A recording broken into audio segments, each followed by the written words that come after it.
Just get ready for, just settle down and we'll get ready in just about a minute.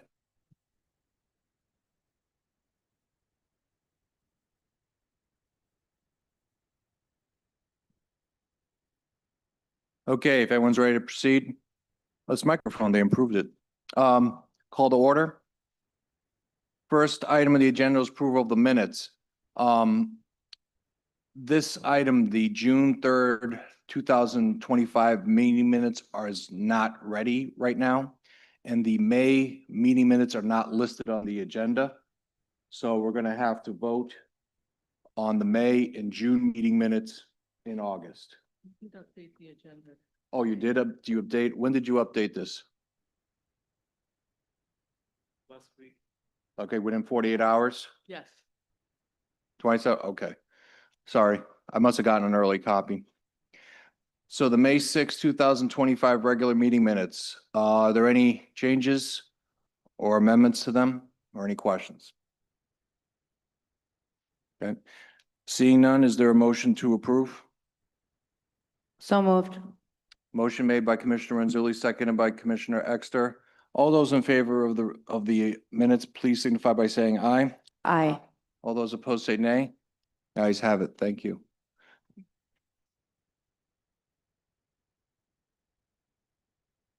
Can you speak into the microphone and make sure it's on? It doesn't stay on. You The board to acknowledge who is present. So we identified that there's in fact a quorum in membership. Okay, no problem. I will state who is present at the meeting. Myself, Stephen Fry, as President of the Commission, Commissioner Kathleen Lampier, Commissioner Nicole Renzulli, Commissioner Frank Correo, Commissioner David Exter, Commissioner Lisa Mancini. That constitutes a quorum of the body. Thank you. Next item on the agenda is the Vaughn Lane RPD. Now, I'll start out by just saying that we have scheduled a site visit. So this is going to be continued to August 5th, but I wanted to give the applicant first a chance to come up and just, there was a lot of questions at the last meeting and I can see there's a lot of people here and there's been more documents have been filed with us. So if you want to come, the applicant want to come up and just explain the site visit and other issues.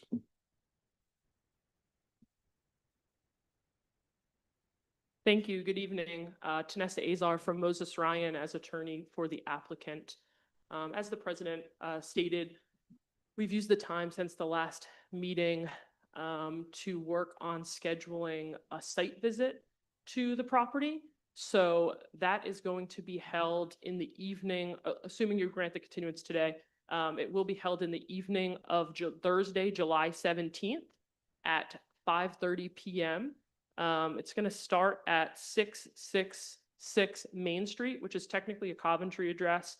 And we'll have a little bit of a neighborhood meeting and kind of hear some more feedback and then go over to the site. I know this is going to be a public meeting, so it will be posted by the city on the Secretary of State. We'll also send out some notices in the mail, though I know that's a touchy subject in this neighborhood. So that's why we wanted to make sure it was announced today. Like I said, since then we've been working to schedule that visit. And additionally, one other item the applicant is working on that will take a little bit of time, and that's another reason we think there's good cause for continuance here, is they're going to work to survey those rights of way on Winnie Street and Vaughn Lane. And we're hoping, the estimate is that we should have those in hand before the August meeting.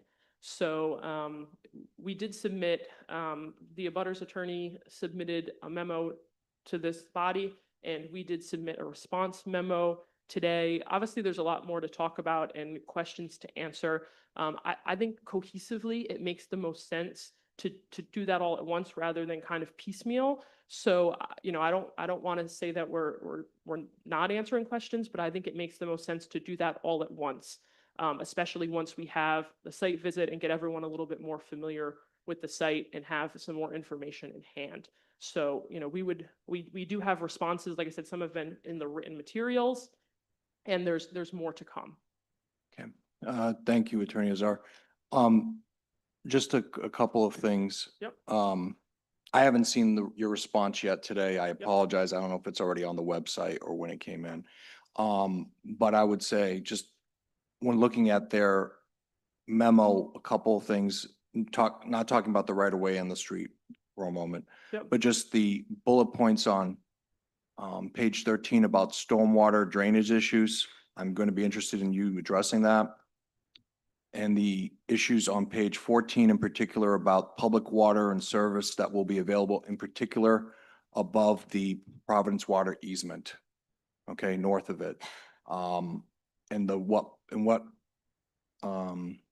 And the other aspect here about your contact with Providence Water, the other bullet point about whether or not your plans are acceptable to Providence Water because of the easement issue.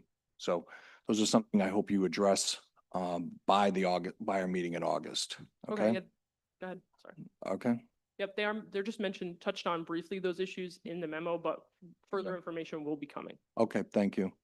And so I don't know if I need to make a formal request to be continued to the August 5th meeting, but please let this. be that. Okay, all right. Is there any other questions for the applicant at this time? Because we will I will make a motion, someone will make a motion to continue it. But first, I want to make sure that the people who are here get to speak as well. Is that okay? I understand that. My only comment, I guess, would be, if some people have spoken before, just to keep it to new comment if possible. I understand you Correct. might not, but that'd be our recommendation, especially in the consideration of the fact that this is going to be continued for complete and full review at a later time. Yeah, if anyone is, like I was saying, assuming my colleagues agreed with me, we would allow further public comment today. I'd ask it be for people who did not speak at the last meeting so that we'd like to hear new people. And if you have new issues, something you have not, so we don't, like, I understand people all say stormwater, it's a the right of way issue. But if you have new issues, to bring them forward so that we don't repeat ourselves. Is that okay? We just have some more public comment from everybody? Okay. Is it, any questions for the applicant? Any further? Okay. I'd just make one more comment on our behalf. Like I said, Yeah. we're going to hear some new comments. We're likely not going to respond to them tonight, because like I said, we'll respond to Sure. everything together. I just want, the record to show that we're not refusing to comment or anything like that. That's understandable. This is, I don't have a problem with, you've already provided a tentative response to this, and you'll have more to say at the appropriate time, but you'll get this more public comment, you'll have a chance to respond in August. Exactly. And we'll have safe answer. Okay. Anything from anyone else? Okay. Thank you, Mrs. Czar. Thank you for your time. All right. Before we make a motion to continue, I'd like to give people from the public who are here that would like to speak, who did not speak last time and have anything new to say in particular, to come forward and address the body if they so choose. So this would be your chance if you have further public comment. Just identify your name and your address for the record. Good evening, Mr. President and members of the commission. Thank you. My name is Steve Seipel. I'm the attorney for several of the neighbors. You have received a copy of our memorandum and is it on? There's You a have to green pre- light on. You have to bring the microphone toward, yeah. Is that better? We're kind of low technology here about this stuff. I'm a low technology kind of a person. So we have photos of the site. Some of these photos were included as exhibits to the memo, but our position tonight is that we object to the continuance and we think you should deny this now because they cannot satisfy their burden of proof to show that they have access to this property. They came in here last month and they told all of you that there's a 40-foot wide easement on Winnie Street and there's a 40-foot wide easement on Vaughn Lane. And they filed a memo today to you where they admitted that they have absolutely no idea if that information was correct. No idea. I don't think those easements exist. I very much doubt they exist, but they who have the burden of proof have no idea what's out there. The fact that they filed this application and came in here and presented that to you and had no idea if that was true, I think is tonight grounds to deny the entire thing. Access is one of the fundamental things that they need to come in here and prove.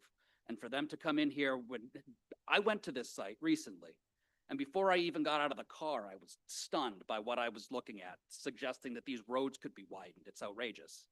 And for them to not even have a survey yet is like they shouldn't have filed their application. We should not even be here tonight. So my position is that for that reason alone, you should deny this and not waste your time with a site visit and not waste your time with further hearings on this. I can't imagine if this was my client walking into a planning board meeting and not having any idea if the facts that I was telling the commission were accurate. They do not know. They came in here and told you there's a 40-foot easement and a 50-foot easement, and they do not know if that is true. They should not have filed this application, and it should be denied tonight.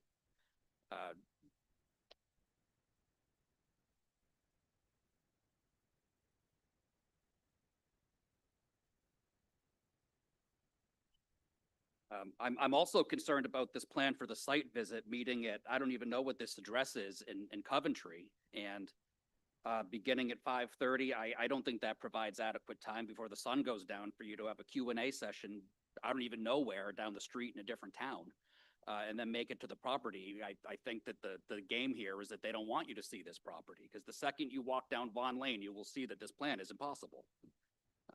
We have houses, stone walls, gardens, driveways, garages, other structures, other improvements that have all been built right up to the pavement all along Vaughn Lane because it's been there since the 1800s. So they came in here and they told you that my client's properties are encroachments. They have no evidence of that.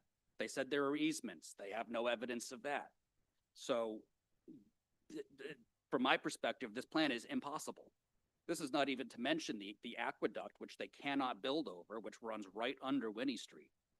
I mean, for all of those reasons, I think, like, just based on access alone, you can deny this without any further hearing.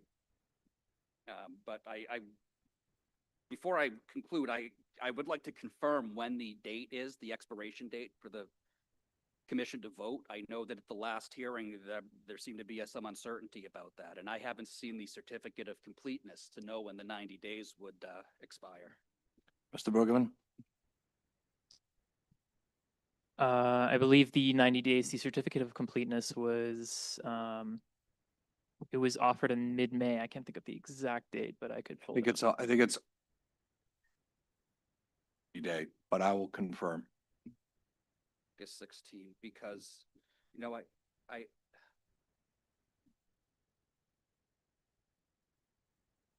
The applicant can always extend it, but, you know, anyway, it's, I think the 90 days ends in approximately middle of August. I remember something about like May 16th approximately is when it was filed. So I know, as you know, Right. July has a 31st in it, so I may be off, maybe August 15th. I just think it's You know. important for everyone to know that date specifically. So, I mean, that does get me to, you know, one point, which is that, like, they can ask for a continuance, but you don't have to give them one. And I provided you with cases, and all three of them were my cases, and I know them very well, and I hope you all had a chance to read them, but you don't have the information that they should have given you.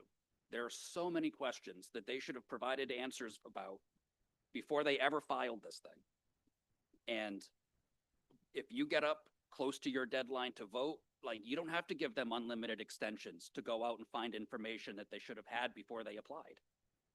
You can deny this tonight, and I feel confident that, you know, I could go to court and your solicitor could go to court and we would defend that successfully. So I think you should vote tonight not to continue it, but to deny it. All three of those cases that I provided you with were at the master plan stage. They were major land developments. They were by right uses. They were all denied. They were all upheld because the applicant didn't provide information. One of them specifically was access. They couldn't show access and they were denied at master plan on their major land development. That was the green energy case in Exeter. And so I don't think there should be any worry about the consequences of denying this. I think you've got good case law. I think you've got a situation that fits nicely within the cases that I've provided you, where the applicant doesn't have the information that you need, and that's their burden. I don't have the burden to disprove anything. The commission doesn't have a burden to prove anything. The applicant has a burden to provide you with all of the information that you need and that you asked them for. They haven't done it. Like, I am stunned that they did not have a survey for you when they applied. Absolutely stunned by that, given the circumstances in this neighborhood.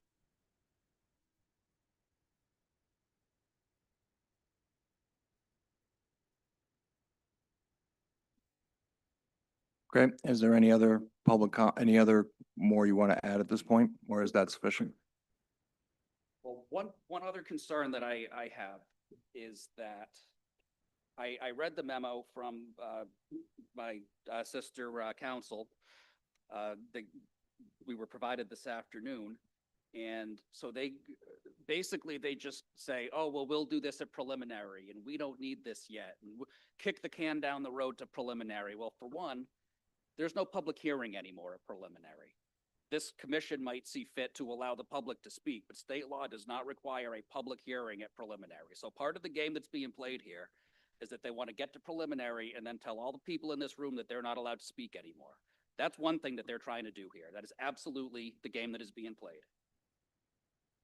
And so I would like it if the commission would agree that they would allow public comment at preliminary if we get there, because that's abundantly clear to me what the plan is that they don't want to address any of these issues that the neighbors are concerned about at master plan, and then they want to tell the neighbors at preliminary that they're not allowed to speak up.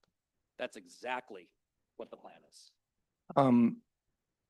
I don't like interrupting people in the middle of the public comment, but you kind of asking a question of the commission specifically. It's been the practice here to always have public comment and hearings at preliminary, and I believe in our subdivision regulations, we have hearings. I appreciate that, but the state law has changed. I understand the state law, and I don't really give a crap about that stuff with these guys. Excellent. I mean, I shouldn't have said that.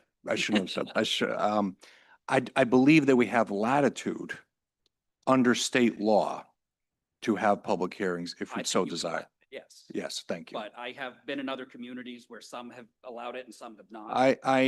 I don't want to get into a whole discussion of what state law is doing these days. So I will say under Cranston, we have allowed it.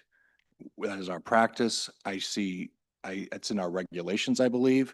And I don't see any reason why we would depart from that practice unless state law mandated that I not have public hearings. And I don't think that's the case. No, I would Thank agree you. with that.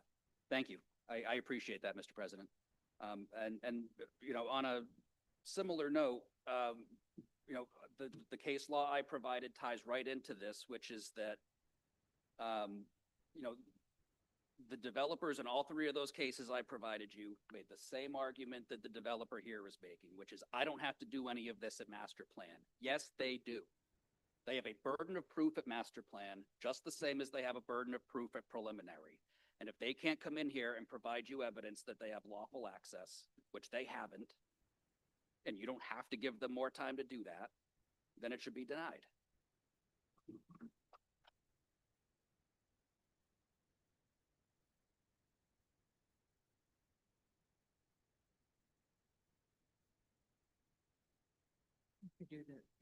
I'm sorry, did you state your name and address for the record? Sure, Stephen Seipold with the firm Gidley, Sarli, and Marusak. Yeah, we're in the Turk's Head building in Providence. Okay, thank you. I just don't remember if you did it at the beginning. We need that for the record.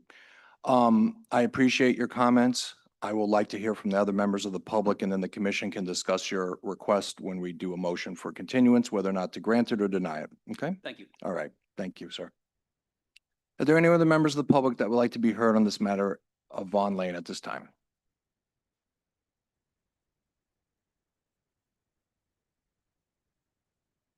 Do I have to? Okay. Fine. Carly Doucette, my address is 223 Main Street in Fiskville. I am a second generation Fiskville resident. My children are third. I grew up on Roberts Ave and I currently obviously reside on Main Street. One of the major concerns that I don't think has been brought up in the previous meeting is concerns with the amount of ledge in this area and the wells. There are residents specifically on Roberts Ave, multiple residents that have wells, and if they have to blast to get through the ledge to build or get water access or anything else, they will contaminate lifelong residents' only water source. The residents on the top of Roberts Ave have not been able to get access to city water due to the amount of ledge and the city refusing to bring water all the way up Roberts Ave.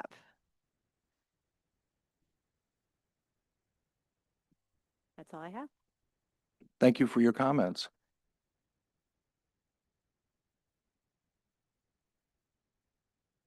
May I have the next individual who would like to make public comment? Hi, Jessica Salter, 6 Vaughn Lane, Fiskville. Just on behalf of some of the neighbors I've spoken to, I just want to express again concerns about some of the details regarding the site visit. I'm not sure why there's a Q&A scheduled before the site visit. The questions I'm assuming you would have at that Q&A, you could ask tonight because you would have the same materials that you have now. It seems to me it would make a lot more sense to be able to see the site, form some new questions, and then take that information to a Q&A. Also, if it runs late, wherever you are for the Q&A, which is that address, is that that's the owner's bar and grill? Okay. Which is not walking distance to the site, not easy walking distance to the site, but it would make more sense to be able to prioritize actually being on the site and having the time to see that and see the areas that will be impacted. And then if the Q&A goes long, you're indoors, you lose light, it doesn't matter. But we are concerned about making sure that there is time on site with people.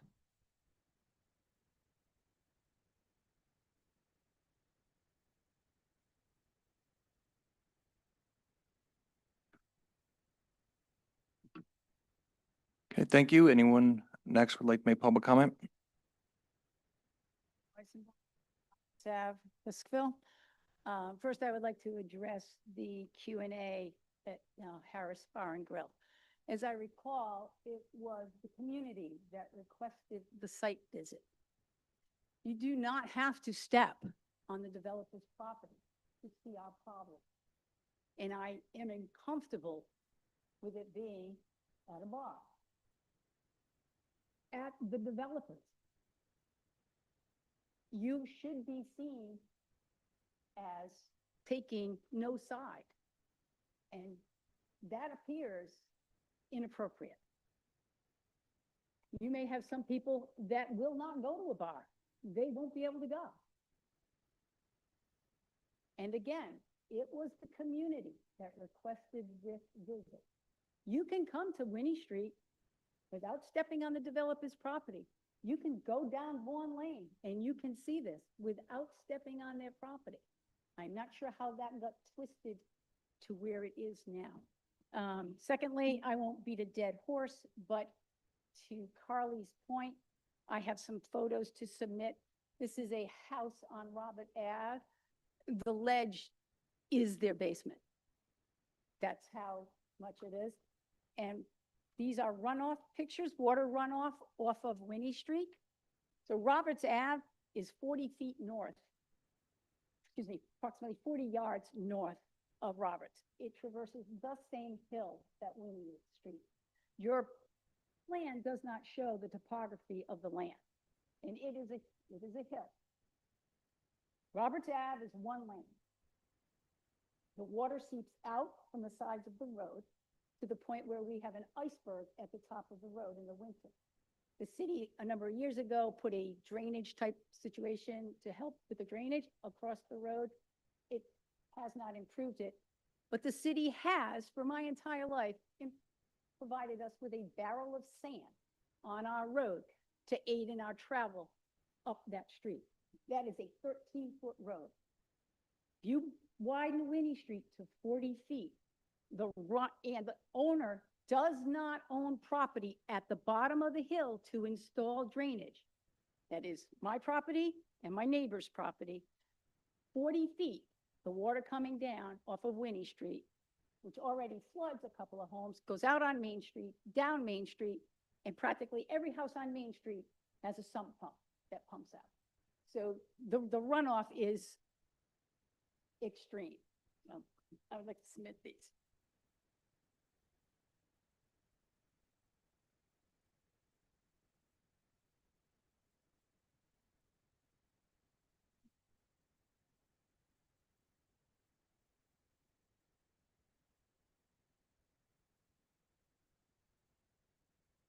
Hi, my name is Shanna. I live at 18 Locust Court, Fiskville. I'm only gonna half beat the dead horse. The result of all this runoff isn't just damage to people's homes. Also, at the end of it is the Patuxent River that runs through. it regularly floods every year, but it has gotten worse and worse and worse with the groundwater, the ground not thawing and the water just going, disturbing the already existing ecosystem that we have elevation-wise above where they want to do this project, disturbing that whole root system, soil, anything to make a road, to make a house, to dig a hole, is just going to greatly increase that water runoff that we now have a natural sponge that still isn't even doing that great of a job. So I really don't want to add any more water to our water issues for the river, for the homes, for all of it. That's it.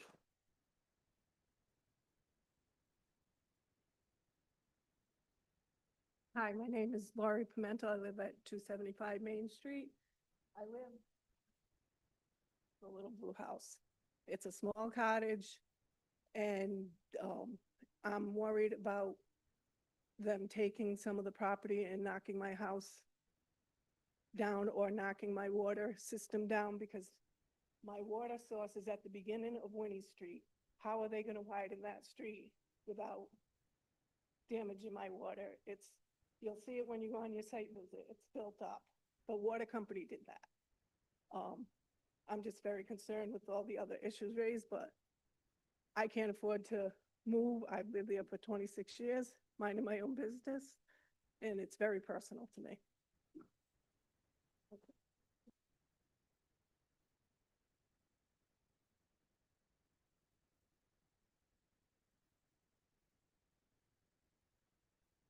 If you could, just write your name on the list. It keeps it easier for the record. Good evening. My name is Janet Jabo, and I live at 78 Vaughan Lane. I talked about the gravel road the last time, but this time I'd like to talk about the open land that they are proposing, which is all wetland. And when you come up to my property, I own 5.5 acres, and I have some beautifully maintained fields up there that is all open land. And now, once these houses go in, a very big concern of mine is, how do I keep people off my property? I can put signs up, but in the past, that didn't make any difference. Private property signs don't mean anything to kids that are on ATVs or kids that are on motorbikes. And that's a big concern of mine. How do I keep these people off my property? I cannot afford to fence in 5.5 acres. So that's my story of woe.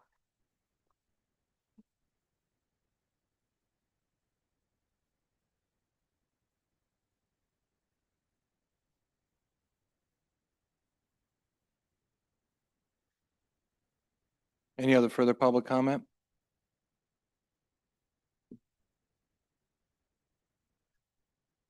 Hello, my name is Jason Baker. I live on 1359 Hope Road.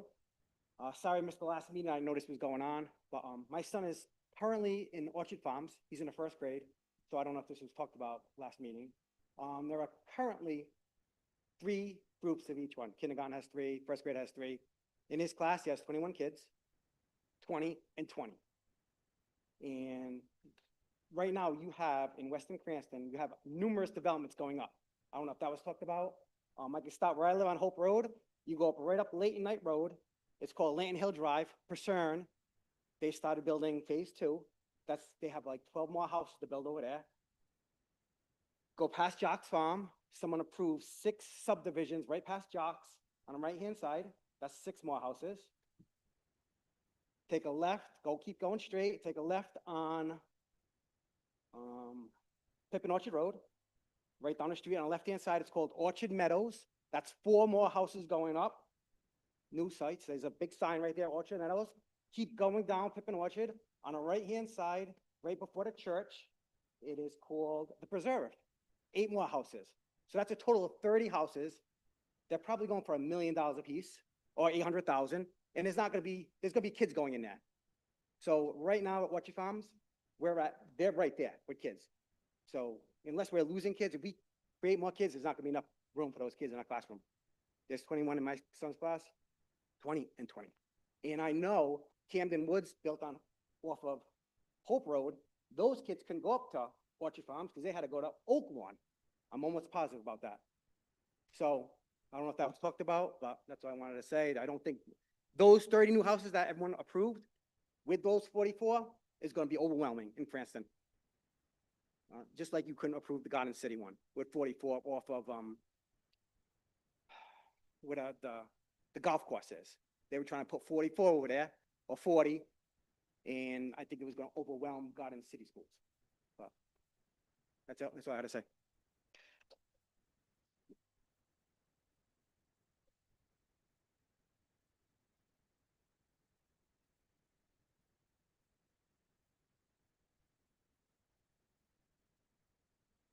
Afternoon. My name is Jackson Jennings. I live at 54 Vaughn Lane in Cranston. My wife and I built a home there. It is 3 years old, and we moved in 3.5, 4 weeks ago. And in that process, we were told by Cranston that our our foundation was not deep enough. And they suggested that we go in and dynamite the foundation to make it deeper. And I said, no, we're not going to do that. So they said, you're going to have to dig a well. Well, they dug one at 1,600 feet. No water. So they moved it a little bit farther north and dug again. This time they found the water. I'm glad I didn't, because if we had, we would have had to take water from our next door neighbor and to the other side, take a little bit of their water, and there's not enough water pressure to take their water. That was a no-no in my book. We made out okay. We have good water, but there is a ledge underneath our property, and we're living with it, and we've got our water pressure that we need. But just to let you know, I have no idea where that ledge goes to. Good luck to those folks behind us. They may find out, and when they do, I'm from over in Hope, and I watched the DOT do everything in their power to disrupt our home. We have a brick duplex on 115, and we have to go in to sell that place in a couple months. We're going to do a lot of repair because they drove their heavy trucks down that new road on 115 and did a lot of cracking of the brick and everything else. So good luck with it. Need it.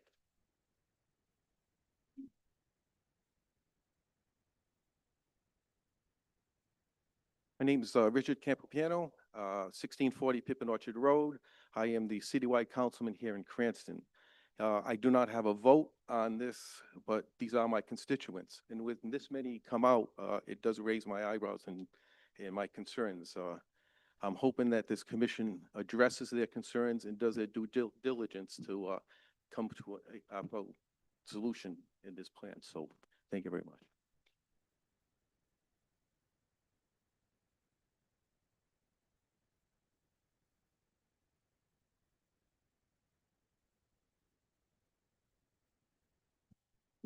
Hello, my name's Michael Green. I live at 42 Vaughn Lane in Fiskville. My family has deep roots in Fiskville. My father, Arthur, worked as a quality control manager for Arkwright for over 50 years. My wife, Deborah, was in finance and human resources, also at Arkwright for 32 years, until the company closed in 2022. The land our house is built on was originally purchased from Arkwright by my father before being sold to my wife and myself.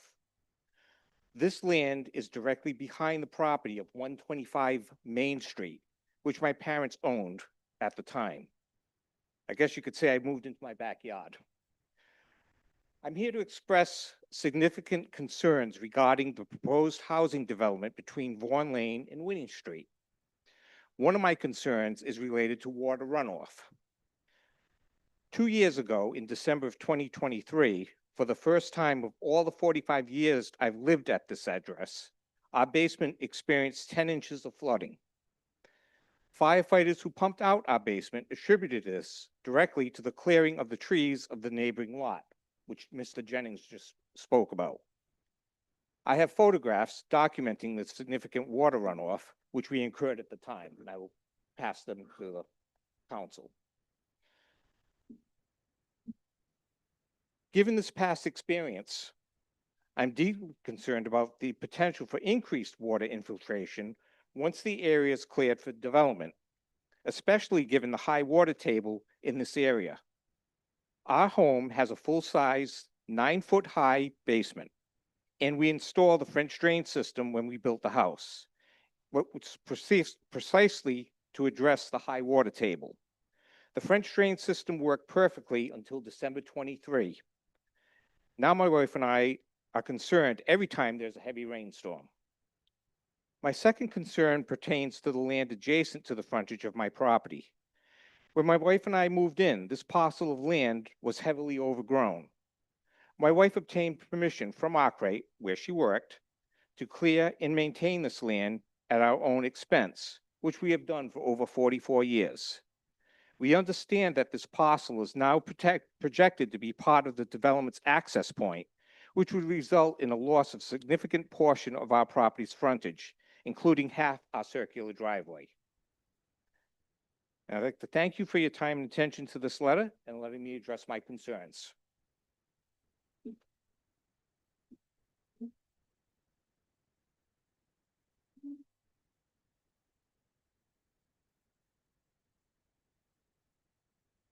Hi, Frank Ritz, 46 Carrie Ann Drive.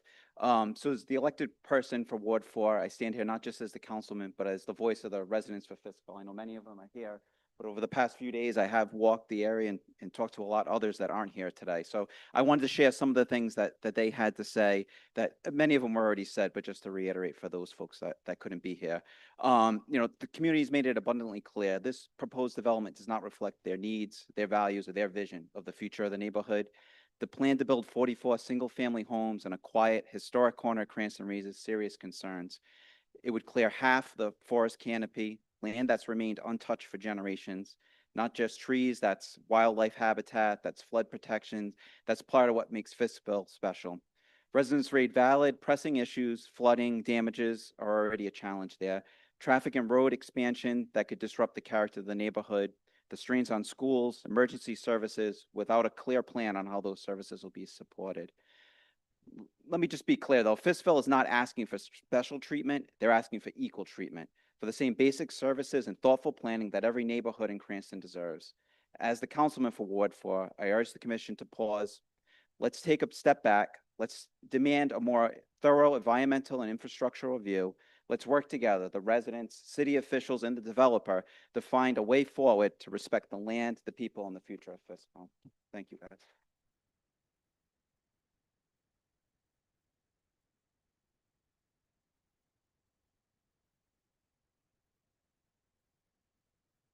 Good evening, Mike Flitzner, 1410 Hope Road. I'm going to piggyback off of some of the comments that were made tonight, especially my neighbors down below me. We've always battled with four-wheelers, motorcycles, dirt bikes, go-karts, hunting in this area. We've always had to fend them off. And I can't imagine what's going to happen where you put 44 families, and out of those 44 families down below me, somebody's going to have a dirt bike, somebody's going to have a four-wheeler, somebody's going to want to hunt on the property. My business solely on my 50-acre parcel is equine. The ladies of the barn ride on these trails that were there. We've just trimmed them back so they're accessible and they can walk around the entire property. And they tell me that when they come across a kid on a four-wheeler, horses rear up. Some have fallen off luckily, but nobody's been hurt. So to add another 44 homes abuts all of my property in the back. I am from wall to wall with this property as far as I can see on the preliminary maps that were handed out. That's a concern of mine. Here it is. You're going to introduce 44 new families that aren't what I would consider the country folk that are going to respect us up there. And we moved up there for that reason, to be out in the country. And here we are now.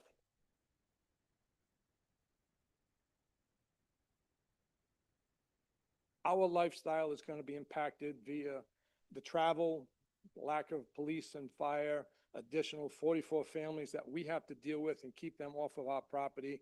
Like my neighbor said, how am I going to fence in 5 acres? Well, I don't know the acreage that I would have to maintain. I've put up no hunting, I put up no trespassing, and it still gets violated. And they come right up, they drive right up to the back of my barn with their four-wheelers because they like the trails that the girls ride on with their horses. It's a beautiful spot. And that's one of my concerns, that it abuts me and you're gonna put all these people there that aren't gonna respect what we have and we've always had for years. Thank you.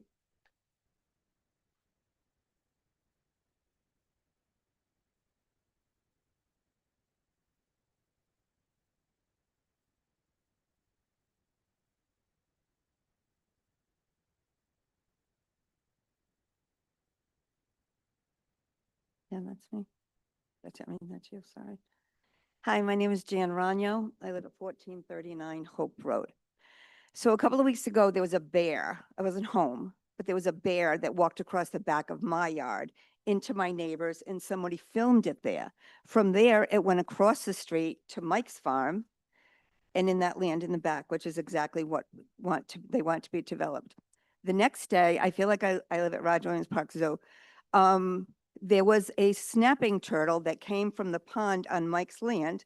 So on that side where the proposed development is, came to my front yard, and it's Hope Road, so it's a speedway, 2 feet from the road, decided to lay eggs. So I was out there for 4 hours to make sure that I didn't help her, but she did her thing. She laid her eggs, and then she wanted to go back. I had to call the Cranston police to come and assist me. I was on the side of the road, on my side of the white line. There's no sidewalks. And I had put cones out up and down the street so people knew the people were aiming for me. And I was on my side of the road, the side of the white line. They go so fast there, and there are so many cars that it was treacherous. The police came and said, "Oh, this is ridiculous. We're going to do something about this." I've heard it before. Doesn't really happen, but it's nice to hear. A couple of days later, there was a bobcat across behind Mike's land in that development area. So there's a lot that's alive there that I think is entitled to live there. And I see no good reason. Thank you. I see no good reason at all. Nothing positive coming from this development that would put this at risk. So another thing is, they wanted to put a solar installation, not farm, installation in this land several years ago. And we came because we value the land, and we campaigned against that and were successful. But what's interesting at the time was they were going to have to drill into ledge back there. The city didn't want that. They were going to have to clear cut. The city didn't want that. And these were all things we agreed with. There was no access. The city agreed with that for installation, for heavy equipment. But you know what? Then we heard, well, if you don't get a solar installation, you're going to get a development up there maybe someday. And the city can't afford that. We don't have the schools. We don't have the fire. We don't have the police. We don't have all the things. And this is all on record. We don't have all of those things that we need to put a big development back there. So maybe you should go with the solar installation. And we said no. And you know what? We're saying no now.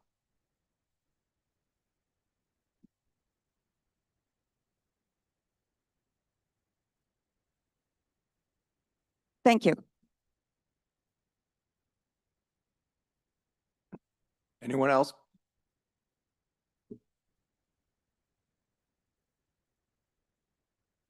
Hi, good afternoon. My name is Patricia Vargas, and I'm the owner of a property at 79 Bound Lane. Janet's neighbor. I first want to thank Jess for all the due diligence that she has done with all the neighbors and getting all of us together to fight against this developer or development. But I've been a resident of Fiskville for the past year. The property was built that I remodeled in 1754. And instead of me tearing it down, I decided to keep it as is and just remodel it. I was initially drawn to the area due to the natural surroundings and peaceful settings. However, I have several concerns regarding this ongoing and proposed development that I would like to bring to your attention. So school capacity, I know a lot of these points have been touched already. So school capacity and resources. I mean, with the influx of all these new families, I'm concerned about the ability of quality of education, including adequate space, educators, and resources. As a parent of a 6-year-old, this is a top priority, especially given the high property taxes that we already pay in Cranston, which begs the question, does this new development will affect our future taxes? Because now they're going to be $1 million homes built there. I don't know. We haven't talked about that. Nobody has addressed that. The impact in construction on historic properties or historic landmarks like the Stonewall that has been mentioned.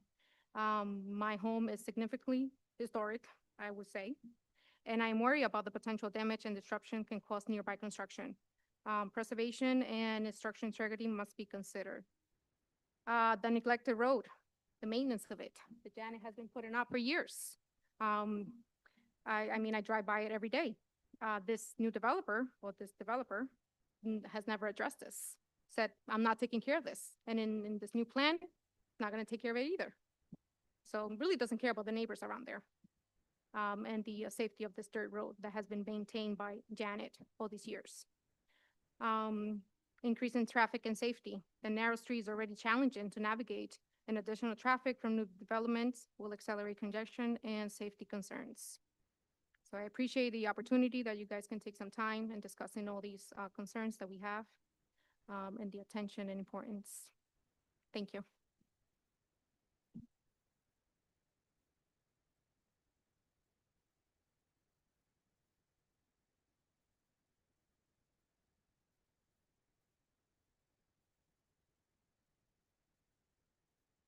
Robert Sansone, 145 Main Street.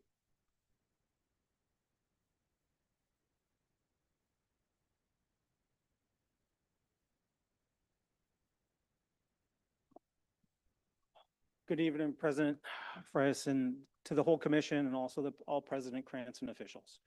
Thank you for the chance to speak regarding the proposal on Vaughn Lane from 770 Main Street. Is 777 symbolic of a casino slot machine? I don't know. My name is Robert Sansone. My family is currently, this is my wife, Christina, is residing full-time at 145 Main Street and has been there for the past 19 years. When I first worked in the Cranston Building Department to change use and convert a fire station to my residence 20 years ago, I was told by the then current building inspector that the land behind my property would never be built on due to that it is unbuildable.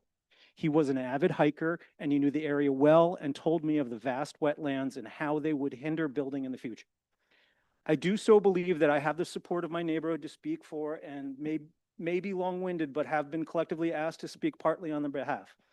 Respectfully stated to you as a commission and all the city planners have been intentionally deceived by the landowner, the developer, and the engineers at Dupree. The proverbial wool has been pulled over your eyes. At the June meeting at the library, I asked for the engineer to fire their draftsman, but under further investigation of the plans and the submission, it's obvious to see that the woman, Jenna Shea, who prepared the submission to you is the one who should be fired. Intention is a word I take dearly. I am the son of an engineer. My wife is also the daughter of an engineer. We genetically understand intent and intention. I formally trained as an architect, and every line of a plan means something. The thickness of a drawn line, referred to as line weight, can indicate the thickness of a wall or the material it is created with. The plans submitted have countless omissions, for lack of a better term, or whiteouts. Complete removal of building structures on all of the adjoining properties on all of the drawings is highly suspect. I first noticed it when my house was not visible on the plans. I further noted the complete denial of all of the abutting properties. The neighborhood houses of Fiskville. The proposal preparer even went to the extent of checking the box in the submission checklist, section C, existing condition, box 19, location and size of existing buildings or significant above ground structures, including stone walls on parcels immediately adjacent to the subject parcels, where she cited the plans show that on sheets 3, 4, 5. Check for yourself. You will see none. Although I'm not an attorney, that is perjury, I think. Intention. If you cannot see the current structures, the border that proposed properly, you cannot perceive the fact that their plan crosses directly through the existing homes and buildings. I repeat, you cannot see the widening of a road that will remove family homes. Or maybe just a little oversight. Maybe a bit of wool in your eyes right now. Intention. Checklist section C, existing conditions, plan section 15. A box is checked under location of wetlands, watercourses, or coastal features within and adjacent to the parcels, including buffer areas as defined by Rhode Island Department of Environmental Affairs for wetlands or notation that are none as present. Cited sheets 3, 4, 5. My property is bordered by an active brook that supplies runoff from the wetlands behind and up the hill from the southwest corner of the parcel. This brook is indicated on the original deed plan by the American National on their sheet 3, dated November 9th, 2011, supplied by the purchase of the developer's property, but it disappeared when redrawn by Dupree. The disappearance of the brook and culvert, I also would question the engineer at Dupree and their company's credentials for who signed and stamped these plans as being suspect to hiding extremely important natural drainage information. This active brook directly feeds into the Northbrook Patuxent River and also supplies water through my land. Maybe inconsequential to some, but the dozens of shallow-rooted swamp maple trees that supply the maple trees sap in the spring that is evaporated into maple syrup that is sold throughout the United States may be in danger when the properties of Vaughan Lane extension get built. Intention. Checklist section D, proposed conditions, plan section 5. A check is evident in the box where proposed structures and all accessory structures with dimensions or area indicated for a residential subdivision and total lot coverage, including proposed number of residential units per building if applicable. Prepare sites sheets 4, 5. Big red flag. Note, there are no proposed structures or accessory structures on the plan submitted to the board. What is going on here? That wool is getting really itchy on your eyes, isn't it? Once again, perjury or just a draftsman oversight. Can you pull up, I don't know, sheet 4 or 5? Would that be possible? I just want everyone to see. Look, where's on the checklist, section D, there should be buildings. Do you see them? Anyone? None. And 3, 4, 5, there's no houses. Oh, wait, the whole town of Fiskville is invisible. Every house, all of your houses are not on that. Come on. I'm sorry, I know I have to present to you, but that is ridiculous. Intention. I also noted the NA on the checklist, section F, supporting materials, item 10, the square where the preparer notes about the type of sewer facilities. The engineer or developer seems to be hedging their bets because, albeit they may claim in the cover letter approval of the West Warwick sewer, it depends on the design of the route of the treatment plant. There may be some issues with carrying the effluent that far in the nearest connection, the elevation, changes in the amount of ledge, bedrock in the area, elevator, and so on. So they added a comment. This is sewer not available. Project to propose private OWTS. Now, does anyone know what an on-site wastewater treatment station is? I do. And I don't think anyone else does. So that's that big box that sits in my backyard that it has to be pumped and I have to have an annual inspection. It's actually part of my deed that I have to have it inspected on an annual basis. I actually have to have a landline so that phone can call the manufacturer when there's a backup, which it has happened. So someone in Oregon gets a phone call from my septic system of the OWTS. Let's be clear, that is what they're suggesting possibly is going to happen. Now, let me read the next line. The smaller properties and modified setbacks that the commission is being proposed to might approve with the RPD will even be much smaller because you're agreeing to these smaller properties, but now they're going to get even smaller because there is a good chance that an OWTS is going to come into the backyard. The smaller hulking pressure-treated septic box set for multiple bedroom houses with the above-ground OWTS septic systems that Rhode Island Department of Environmental Management is requiring in this area due to the extremely high, we've heard it before, water table. Is this an oversight or a planned bit of wool on your eyes? Intention. I digress.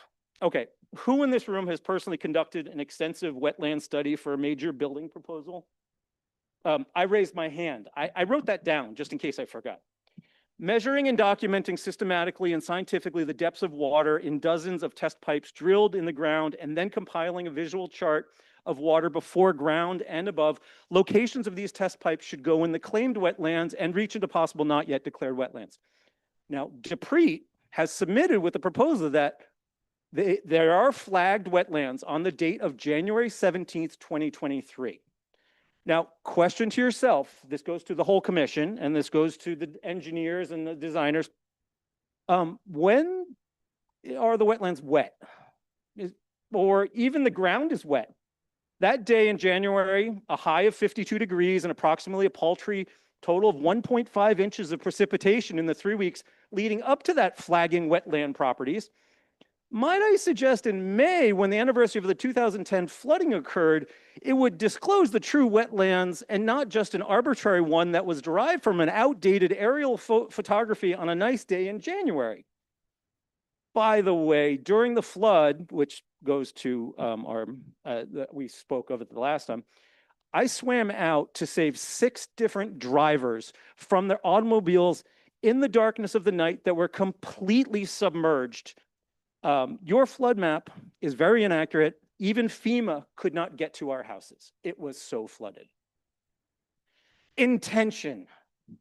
I declare that these plans were initially submitted more than a year ago, and in that time, an extensive and full wetland study could and should have been compiled and completed.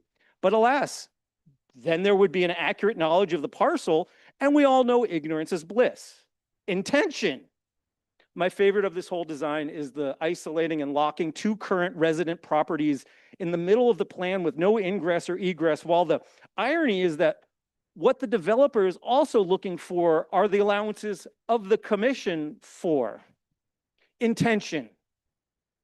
I hope you're all aware that the majority of the land is ledge, creating wetlands and a danger to all of the abutting properties during construction. Bedrock conveys vibrations, and all Fiskville residents have exclaimed their houses shake consistently throughout the year, especially when the river rises. The claims of drainage plans are poorly planned. The drainage basins are at the top of the hill. Who thought of that? All of the residents are fearful of blasting and all the hazards involved.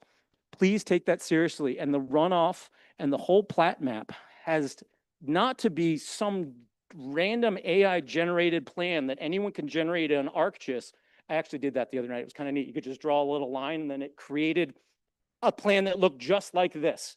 It was completely AI generated, albeit I hope that our developer didn't pay much for Deprete.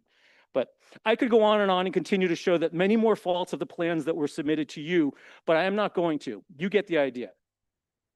I hold high levels of trust in engineers and their pedigreed stamp to stay safe and sheltered in the engineered structures of our homes and businesses. And on a daily basis, we drive across their meticulously designed safe bridges. Let us use the Washington Bridge for an example. But when they manipulate data just to sneak something by a planning board, we should be greatly suspect of their integrity and their honesty of character across the board. It should be investigated with a fine-tooth comb, all of Deprete's claims, and their proposals should be denied for just even one perjurious plan submission.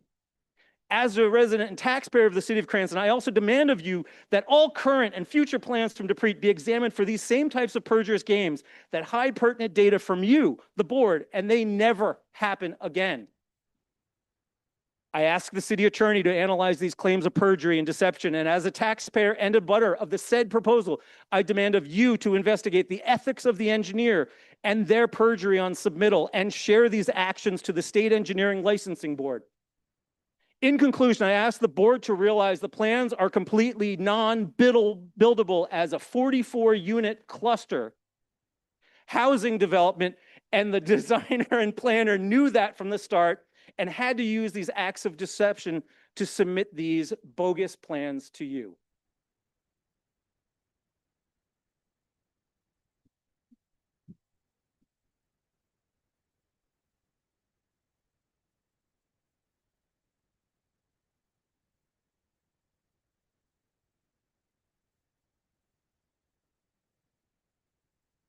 I respectfully also would like to submit on the cover of the Providence Journal today, a small article about preserving stone walls and the historic nature of what our neighborhoods and other neighborhoods and history of this state means. And it's amazing that there's going to be plows come in, taking down people's houses, backhoes digging up explosives. I mean, what level are we going to? So here I'd like to.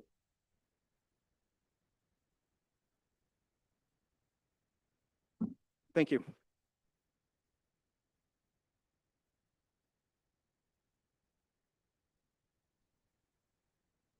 Any other public comment on this matter? Okay.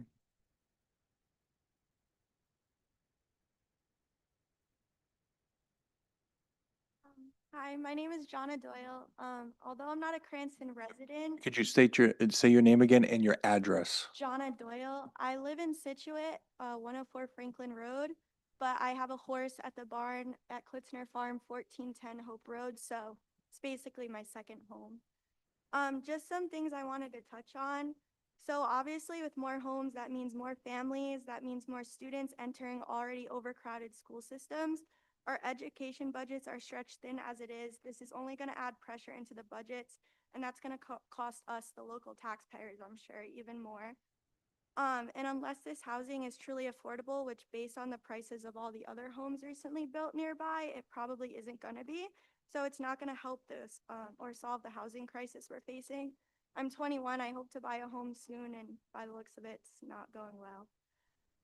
On top of that, these developments destroy natural habitats. They eliminate the green buffer zones that help absorb rainwater. That's going to increase the flood risks in our neighborhood and put our local environment at risk. And then obviously, lastly, I have a horse, so I ride on the trails back there.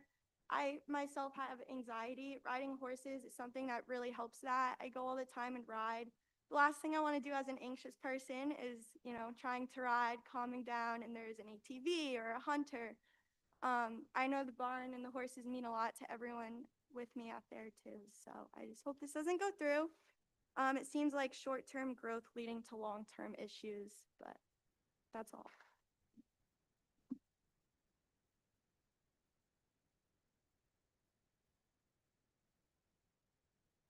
Any further public comment? Mr. Leamer, is there anyone online that wishes to make public comment? There is no public comment online. Thank you. All right, at this stage, with my fellow commissioners, we need to talk about whether or not to grant the applicants, basically whether or not we're going to continue this matter to our August 5th meeting and go forward with the site visit on the 17th. One thing, do we have the exact date of when the application's 90-day period end? Certificate of completeness was submitted on May 14th. So with 90 days, that would be, okay, August 20th, yes. What was it again? August 20th? August 20th? 12? 12. Okay. Anybody dispute that August 12th is 90 days from, what was it, May 14th? May 14th. Sounds about right. All right, the hearing will be on August 5th, by the way. So, about the continuance. First of all, we have a request for a continuance and have a site visit. And then we also have a request from the abutters that we simply deny this application tonight. My own inclination is to grant the continuance. The reason I say for is as follows. Yes, last time we had a meeting, we agreed to grant a continuance to July, which would give proper time for the abutters to A, hire an attorney, B, for us to acquire more information, C, for the applicant to respond to some of the statements made at the public comment last month, and 4, for us to look and visit the site. I believe that I believe that we should still give time for A, to visit the site, and B, the applicant to be able to respond to all the arguments made by their attorney and by the butters, and to be able to respond to it. In regards to the site visit in particular, I will be attending the site visit. I plan on it. I understand the issues about being on the location of the owner. When you do a site visit, you always go to the owner's location. Just because you go to the owner's location doesn't mean you are predisposed to vote for what the developer wants. I have gone on site visits and voted against what the person wanted. So I don't see that as an issue. All of us individually at any time can go look at the place. The reason we do site visits is that it's an orderly way for us to review the location and for us to hear from the developer and also from people who have chances to ask questions. At 5:30 on a Thursday afternoon, I'll talk to the staff about this, but maybe we go look at the site and then we ask questions afterwards, maybe the best way to go about this. It is summertime, so daylight usually doesn't really end till about 8 p.m. So I think that could be some adequate time.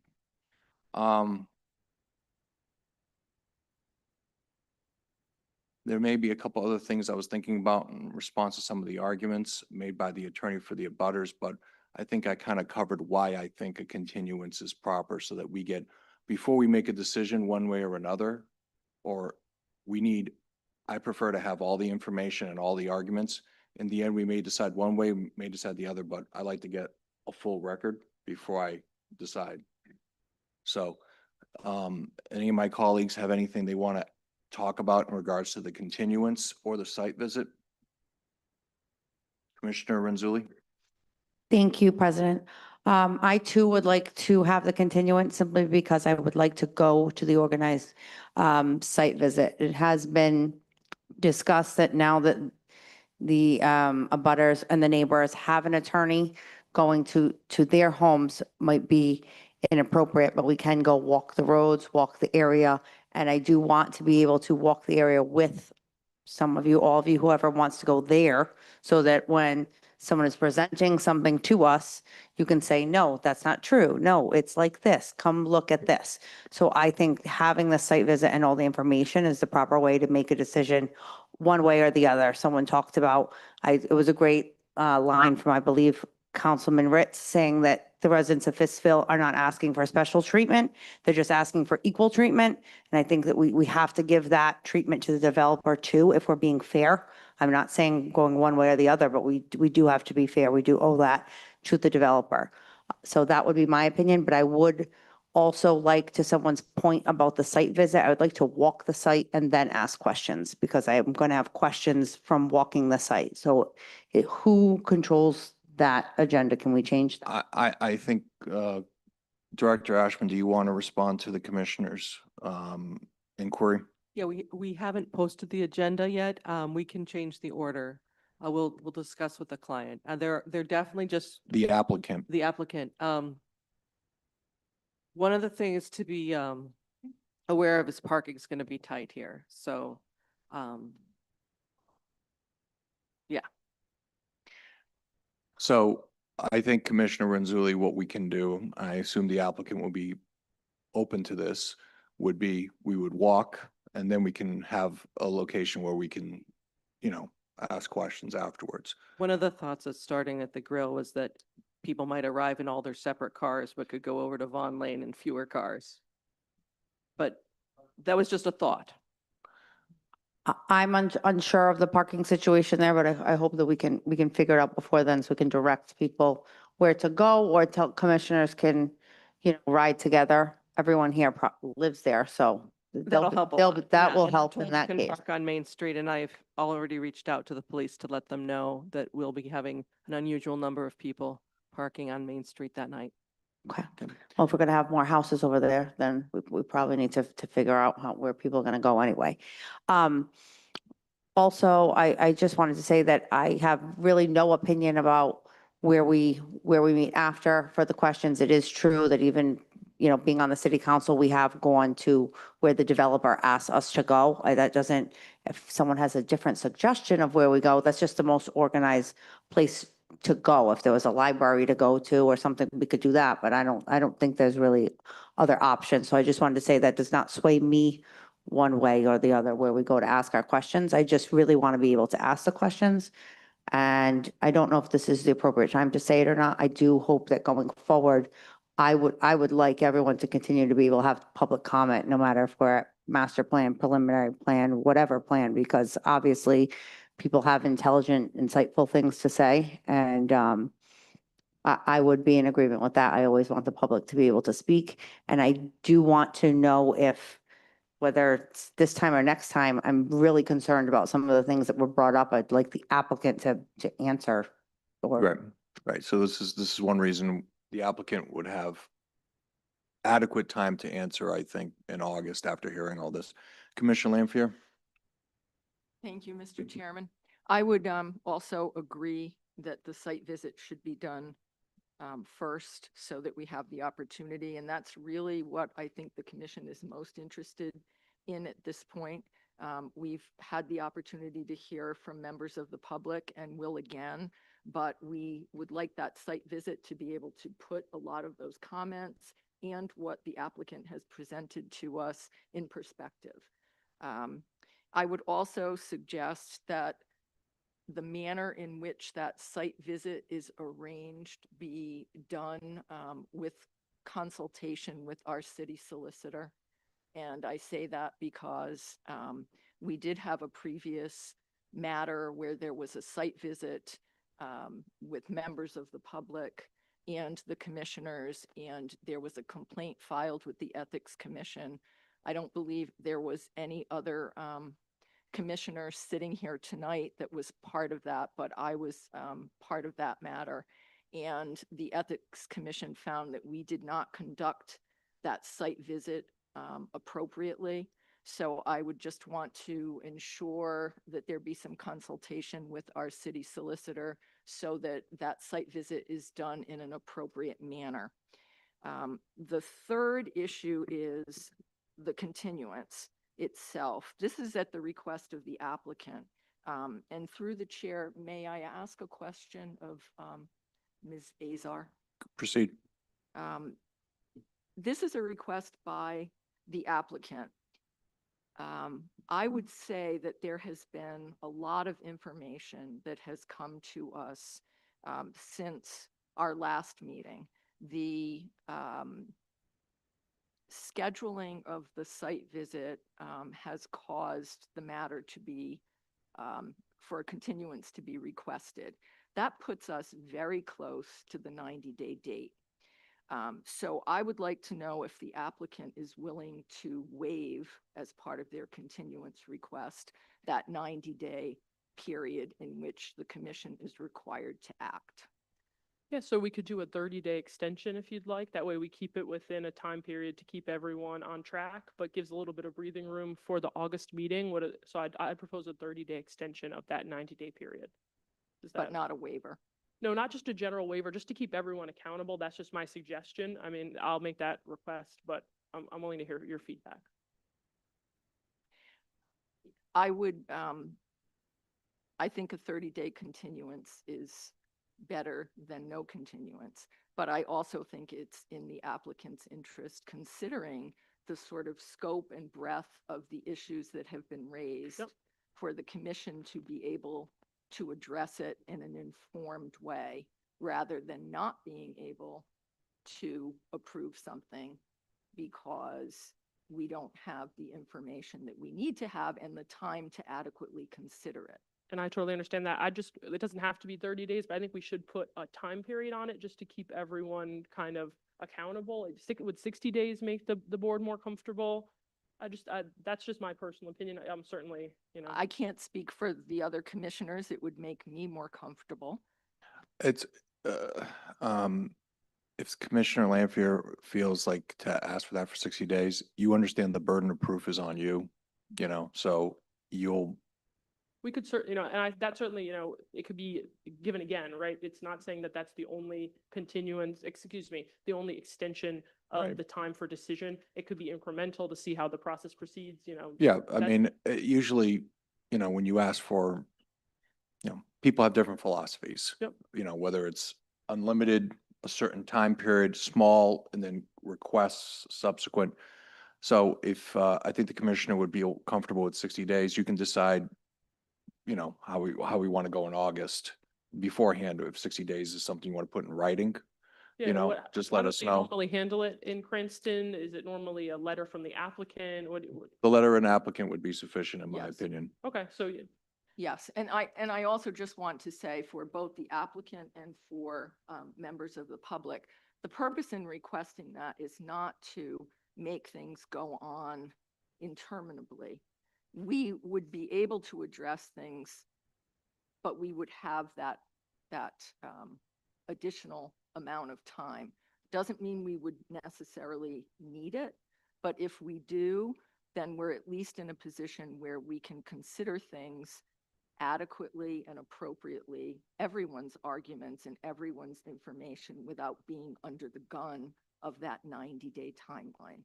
And that's the reason why. If we don't do it within 90 days and the applicant doesn't extend it, then it's automatically approved. So that's why we're very careful about that 90-day period. exactly. And, things could come up with quorums. I understand the need for some additional breathing room once you get within single digits of the, Yeah, the problem I always had this is turned into a very complicated situation. yes. It's not a simple by right. And, we're probably headed towards litigation of some type. So for that situation, we like to cross our Ts and dot our Is, which means Yep. we want all the information, make an informed decision. And, it's always difficult sometimes when on August, let's say we have a hearing, you're saying things in response. I get, you filed something today. I had a chance to look at it. You see what I'm saying? So sometimes things come at the last minute and we're rushing. And so that's why I think Commissioner Lanfear is coming from on the 60-day extension. Yeah, I think that's it. Is there any other questions for the applicant? So do you want me to make a verbal request or a verbal? Just do it in writing. Okay. Just do it in writing, because that's the Mr. way. Point of order, I think, I wouldn't want the board to leave tonight without having an agreement in principle with the applicant, Yeah, because August 12th is awful close to August 5th, and if anything happens, you'd be scurrying to have a special meeting. yeah. So I'm asking one of the commissioners to identify the October date is October 7th. That's, I mean, theoretically, you said 60 days, but I Or, want to yeah. focus.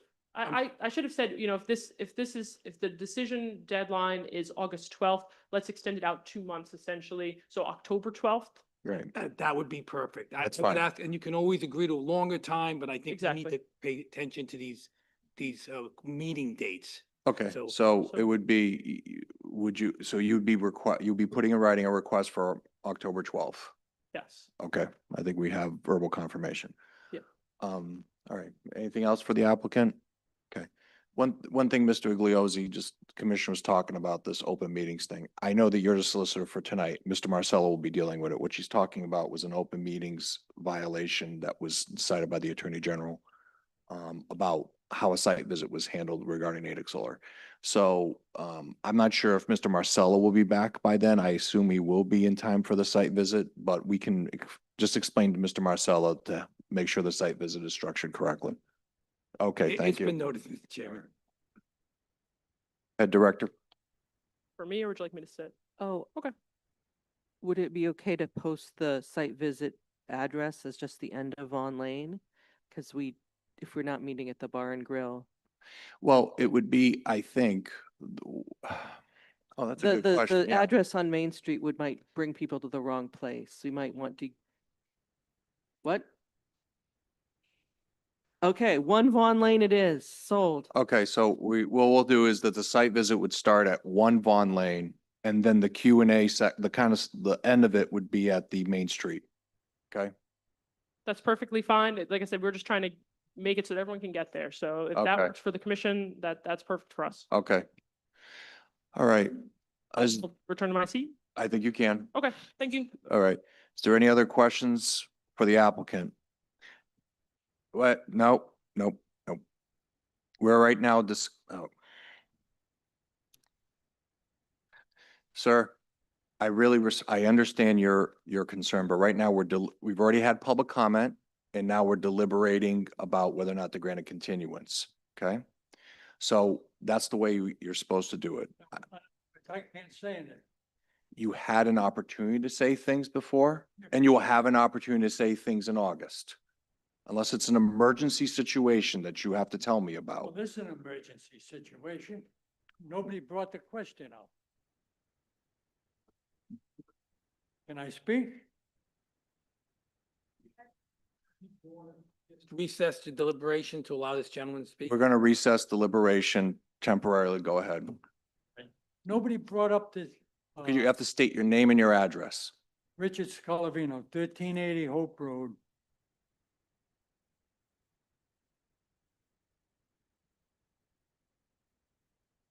Nobody brought the question up about fire department. You put 44 houses in there, you're gonna have to build another fire station. I got another question. We had a house fire quite a few years ago.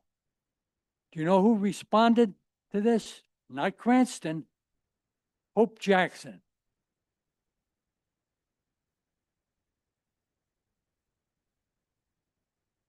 They came up and they were fighting the fire, and then Cranston showed up. Cranston threw them out. Another thing, you put 44 houses in there, that road going on Hope Road all the way down to Cranston, you're not be able to drive on that road. When I pull out of my driveway, I don't go 50 feet, there's a car right on my ass. What are you gonna do about that? Then another thing, you put 44 houses in there, that's gonna push the deer out of there, all the animals out of there, they're gonna be in my backyard. I can't even grow corn because the deer come in the middle of the night. I'm not standing out there chasing them away.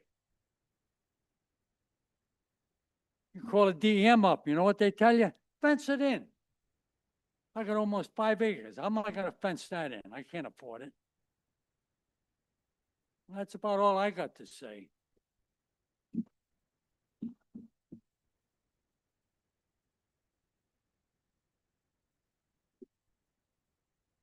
Okay, we will resume deliberations now.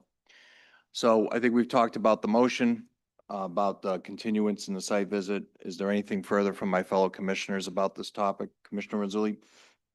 Thank you, President.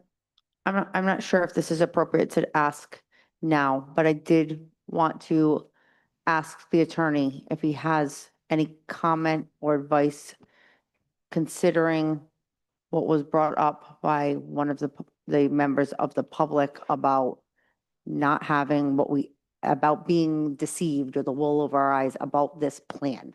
I am a little bit new to this commission, so I am simply asking if this is a common thing, if it's an oversight, if the plans are not exact because we're in master plan, not preliminary plan, if we're going to get more details. Is this normal? And if my question is inappropriate, I can withdraw the question. I just have never heard this before, and I don't want to walk out of here with hearing certain comments and not hearing if that's correct or incorrect. I mean, I could answer this for Solicitor Migliosi. He doesn't do planning stuff routinely. So I think he could not tell you, is this routine or is this common? He's kind of pinch hits for Marcella about once a year when he's on vacation. And so your question would be better directed at Steve Marcella in August. Is that appropriate? Did you put like my answer, Solicitor Migliosi? It's a fair answer. I think ultimately that's internal staff work. I don't think it's up to whether or not any action be taken based upon an engineering review of the plans. If the planning staff wants to opine at this time, or respond to the commissioner's questions about the accuracy of the plans that were submitted, the staff can do so. So we certainly always go back after we hear public comment and questions and take a second look at anything that's been questioned. And we will be doing that, absolutely. But you know, there are things that have been said today that I know already are not true. Okay, because I just want to be fair based, to the applicant and to the public to know, we don't want to be putting on the record things that are not true. And I want to get answers to the things that could possibly be true. So I just wanted to put that on the record that I am really curious about the claims that were made one way or the other. Right, and I'm sure the applicant will respond to them in time. Thank you.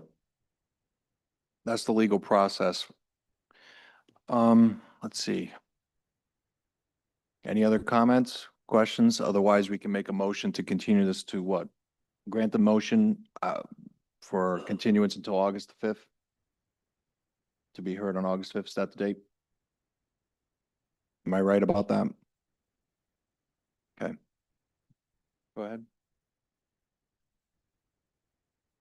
That would be correct for the continuance, but I would hope that the motion would include in it that it is at applicant's request and applicant has waived the 90-day until October. If you want to make the motion, Commissioner Lampier, the way you're worded, I'm just trying to further this along. So I would move that we continue the matter at the applicant's request, and that the applicant has waived their right to have a decision within 90 days to October 12th, 2025, subject to further extension should the commission require that, If the commission requests. request that. And the only point I would make, you said you would make a motion to accept the applicant's request to continue the matter. You must say to a date certain, and that would be on August 5th. That has to be in the motion. Right, so it's a continuance of this matter till August 5th and acceptance of the applicant's request to extend the deadline for a decision until October the 12th of 2025.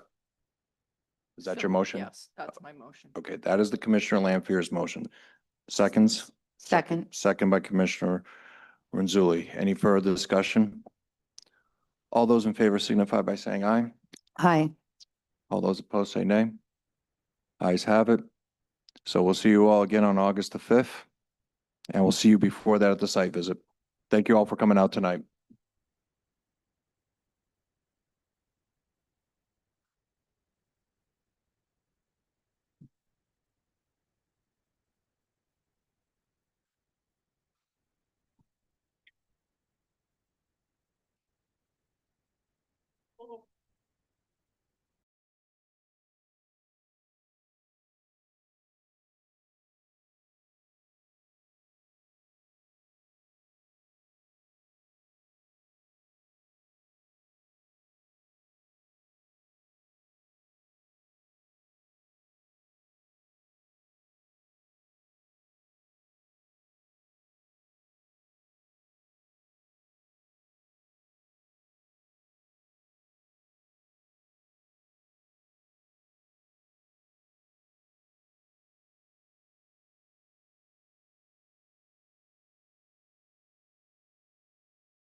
Take the conversation outside. Unfortunately, we got a couple other things.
Thank you. Thank you.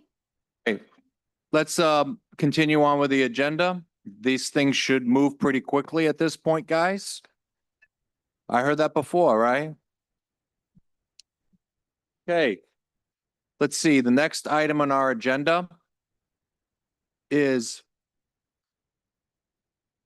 well, these are continuances. 199 Gladstone Avenue subdivision. Director, I understand the applicant has requested a continuance because of some notice issues. Correct. Okay, so the applicant is requesting a continuance to the August 5th meeting? Is that correct? That is correct. Okay, is there any questions for the staff about that? Any discussion? If not, we can make a motion to continue this to August 5th. Motion to continue this to August 5th. Motion made by Commissioner Renzulli. Is there a second? Second. Second by Commissioner Exeter. Any discussion? Hearing none. All those in favor signify by saying aye. Aye. All those opposed say nay. Aye. What? What? You sure? Oh, okay, okay, all right. I think it's all in favor?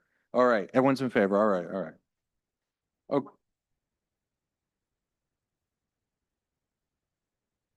Okay. Next is Cullion Homes. Oh, a second. We have a letter from the applicant requesting a continuance to August 5th. Okay, so this Cullion Homes, we have a request for an August 5th, a continuance to August 5th, 2025. Is there any questions for the staff about this continuance to August 5th? Commissioner Renzulli? Thank you. This is kind of a general question. When we grant this continuance, we still only have the original 90 days. They don't extend out their 90 days, correct? That's correct. That's not, That is correct, but I don't think we're going to run into trouble on either of those, are we? How about 199 Gladstone? That one's, 199 Gladstone, I mean, the difference really is, so 199 Gladstone, there was just, they would have done it today. They just made an error with their abutter notice. For Cullion, it's a little bit of a different story. but they're, it's not the story so much as whether we're not at risk of going beyond the 90 days. Oh, we're not, no. We're not, no. Okay, that was We're not what I was expecting to, asking. at least. Not expected to, but Cullion just had some additional things that needed to be addressed in the plan. I wrote a brief on it if you want to look into it. Okay. All right, thank you. But we're hoping that they should be on track to have a completed plan by the next meeting for Cullion. is there any other questions or comments about the Cullion extension? Okay.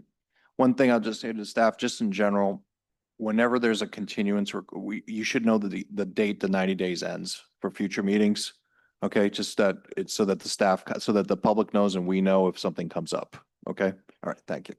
All right, if there's nothing else, just, all right, that's Cullion Homes. Is there a motion to extend this to the August 5th meeting? Motion to continue. Motion made by Commissioner Carrero. Is there a second? Second by Commissioner Mancini. All those in favor signify by saying aye. Aye. All those opposed say nay. The ayes have it. Okay. Now we're going to zoning board recommendations. The first item on the agenda is the Calderon application for 76 Packard and 0 Packard Street. Okay. Brianna's going to present this to us.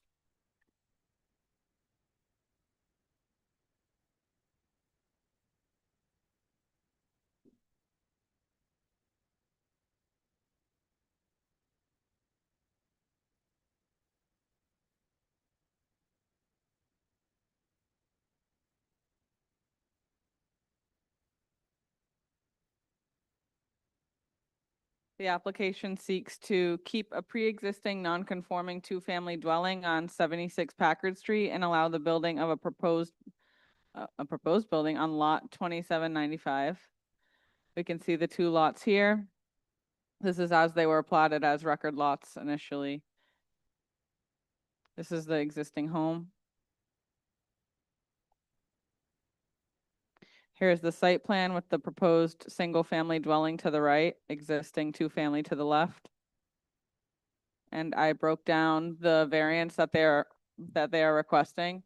The relief being requested is 2,680 square feet on each lot. You can see the dimensions also being requested. And it is noted in the memo that the relief being requested would conform to the sliding scale if we could apply the sliding scale, which we cannot, but it would conform to sliding scale if we were able to. Yep. Staff analysis. It's important to note that there are a large amount of single-family homes and some less two-family homes in the area, with the median lot size within 400 square, the radius of 400 feet.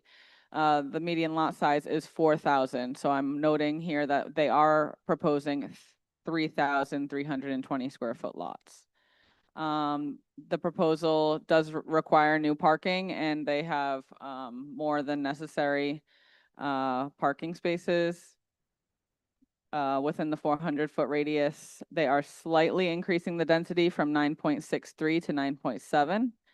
And staff finds multiple goals and policies in the comprehensive plan that do align with this proposal. Staff would like to conclude that it is compatible with the general character of the neighborhood. It supports the comprehensive plan, enabling incremental development and the enabling of the expansion of housing options within the city to meet demand without disrupting the fabric of existing neighborhoods. And the proposal also enables an additional unit on a small lot without significantly increasing the residential density. Staff recommendation for 0 Packard Street in accordance with Rhode Island General Law 452441B. And section 1792-10A of the zoning ordinance finds that this application is consistent with the goals and purposes of the comprehensive plan and is compatible with the general character of the neighborhood. We therefore recommend a positive recommendation to the application of zoning board of review. And both of those recommendations are the same for both locations. Okay. So you just went through both of them? They're the same recommendation, okay. both positive recommendation. Okay. Is the applicant here and wishes to be heard on this matter? Okay. Is there any public comment on this matter?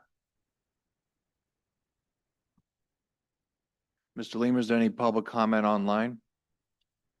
There is no public comment online. Okay. All right. Are there any, is there comments from my fellow colleagues on this application?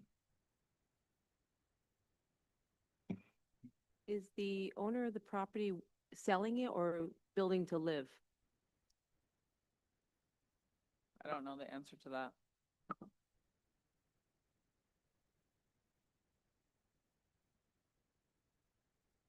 I just have a question. I'm looking at your density calculation.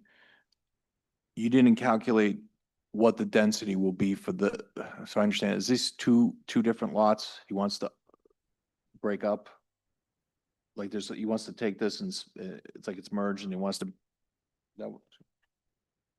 Okay, just, can you just, I'm sorry, because I'm trying to read this and is it basically two lots? He wants to take an unmerged two lots and just, and then it's like both of them are 3,200 feet now? Is that what this is? So with this decision by the zoning board of review, that would confirm them as unmerged, but they are two separate They're two lots of separate lots. record, but they're smaller than what's required in the Okay, code. so the one on the one that has 76 next to it is 3,300 square feet, right? Yeah, they are both 3,300 square feet, a little over 3,300. There's two variances being sought because we have to seek, well, the applicant is seeking the separation of the lots due to the fact that they are both undersized. They're considered merged for the sake of zoning. So we're not able to just look at it and say, this is an empty lot, let's apply the sliding scale and slide those dimensions down for the relief. We have to actually subdivide these two lots because they're considered merged because they're so small.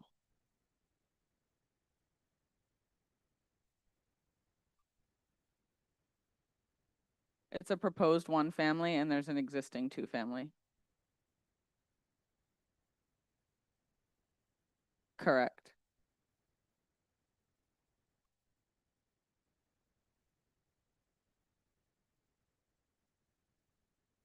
The average size is 4,000 and 3,300 is proposed.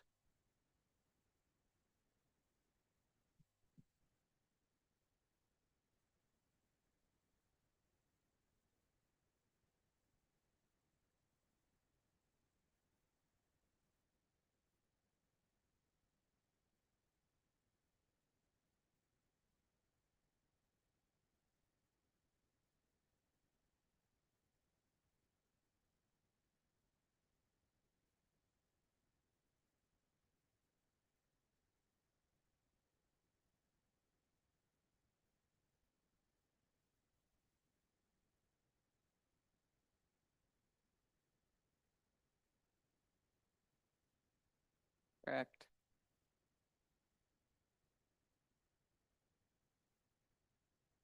For the lots, the proposal lots alone?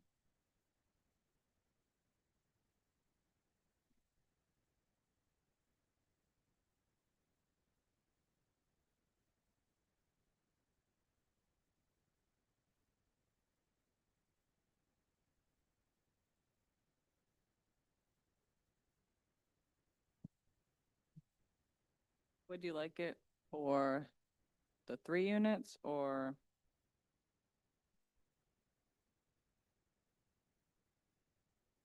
Mm-hmm. Mm-hmm. 1 second.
That's what I thought. Okay, thank you.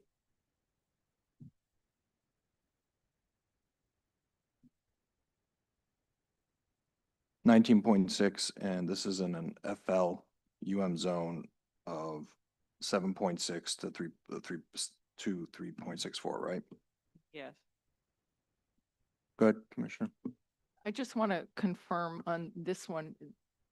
The lots are currently merged, so the applicant is seeking to unmerge them.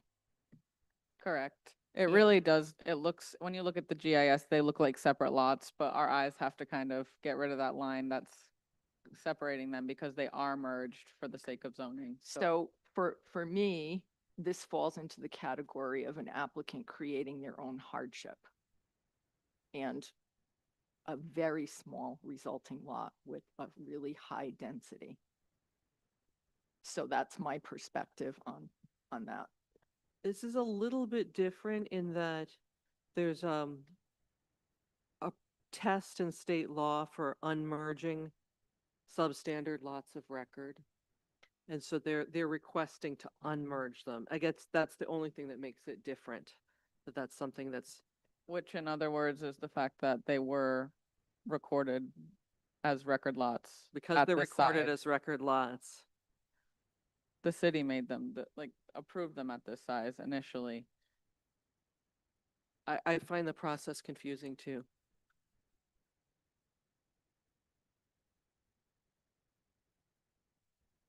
Okay. This is a discretionary vote, though. If they do not meet the test for unmerger, if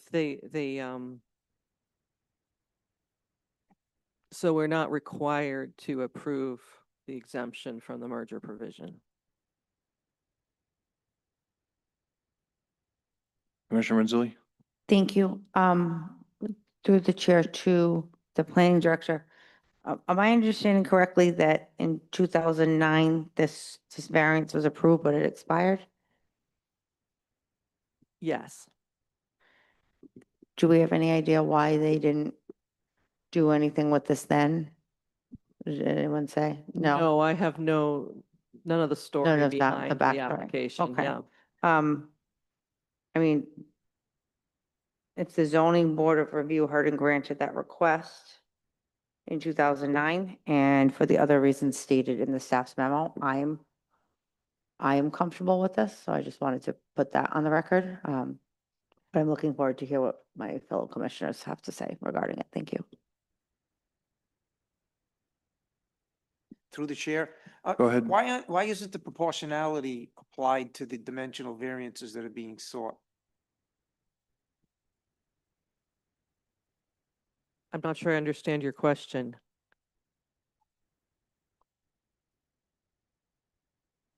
No, we can't just apply the sliding scale without them getting a variance. It's due to the fact that their lot sizes are not above the average, the median average. So basically they are just too small to be able to apply the sliding scale. So if they were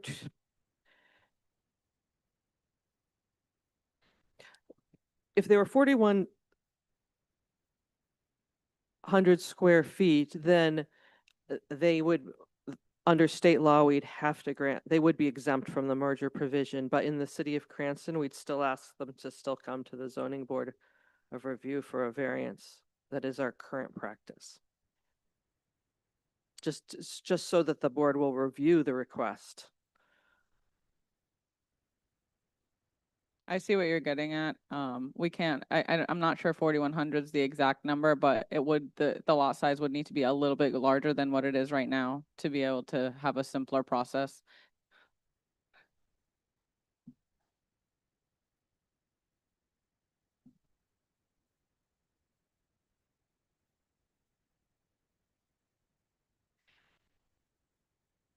Right, and when you're doing that analysis of the neighborhood to be able to deem these unmerged, you actually have to look at the other lots, like the ones you're seeing that look like they are also 3,200, and those might be merged for the sake of zoning. So your eyes see a lot of 3,200s, and those might also actually be 6,000s. So the calculation's more than just like a visual thing. It takes a lot of number punching of densities.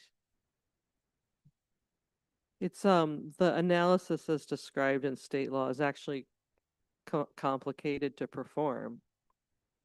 because you have to make conclusions about which lots are, not just about the subject lot, which you're testing, but about all the other lots within the radius. You have to determine that whether for the purpose of analysis, you're considering them merged or unmerged.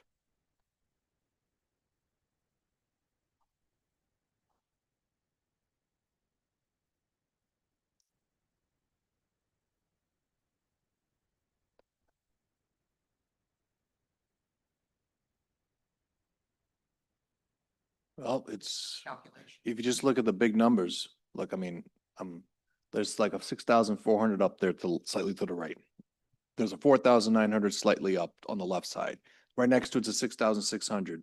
So it's just the law of averages. You take a lot of those bigger numbers with the smallers and it comes out. So a median is the 50% mark. So, any other comments or questions from my fellow colleagues on this? For me, I've looked at this. I'm going to vote no on this. I understand why people vote yes. The density is 19.6, so that's above the FLUM. It's above the density of the neighborhood, which is 9.63.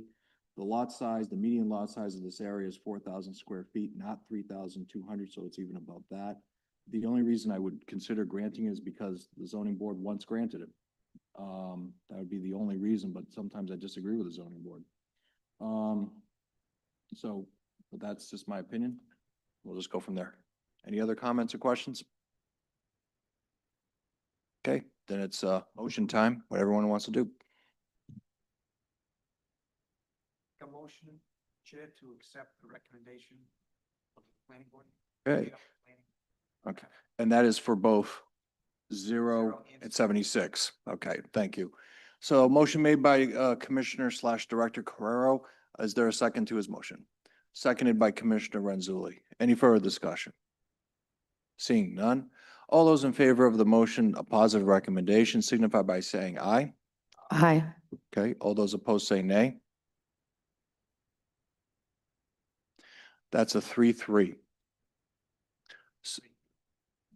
Okay, well, that means there will be, that's no recommendation at all then. Huh? Fails, the motion fails. So there's, that's where we need a Rob Coop here today.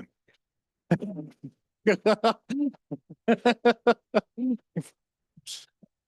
don't know. So obviously the motion fails. There will be no recommendation to the planning, to the zoning board because it was a 3-3. Okay? Okay. All right. We will communicate that vote. All right. Next item on the agenda is, sorry. I'm sorry for the confusion I caused you earlier, Ms. Valcourt. I was looking at the wrong memo. The Cato, I mispronounced the name, application for Duane Street.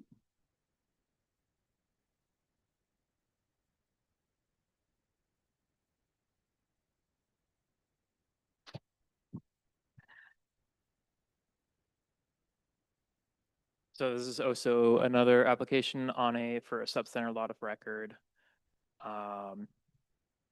Here is the substandard lot of record in question. It's currently a driveway on it for the neighboring property. Here's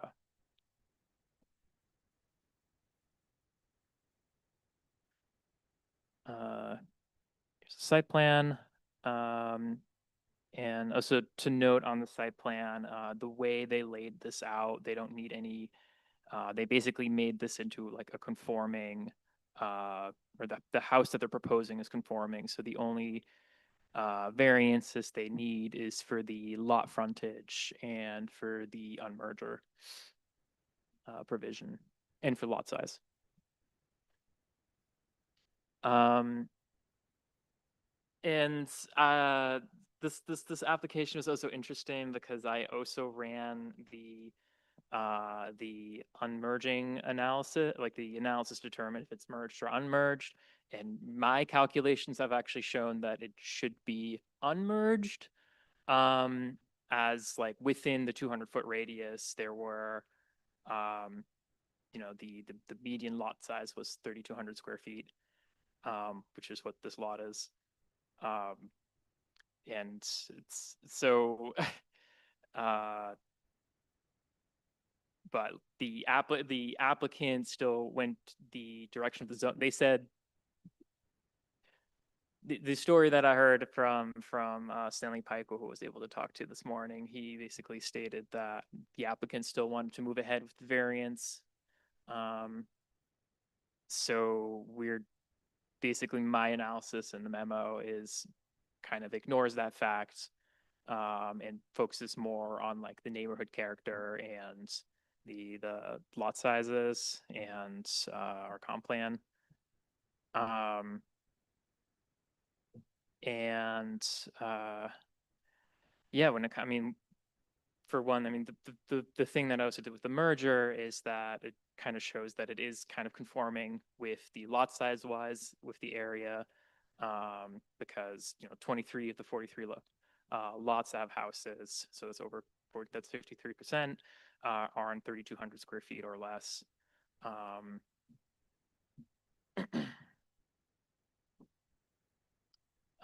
And also dimensionally, it is, you know, besides the lot width and the lot size, I mean, lot width and lot size are very much in line with everything else, and they don't need any other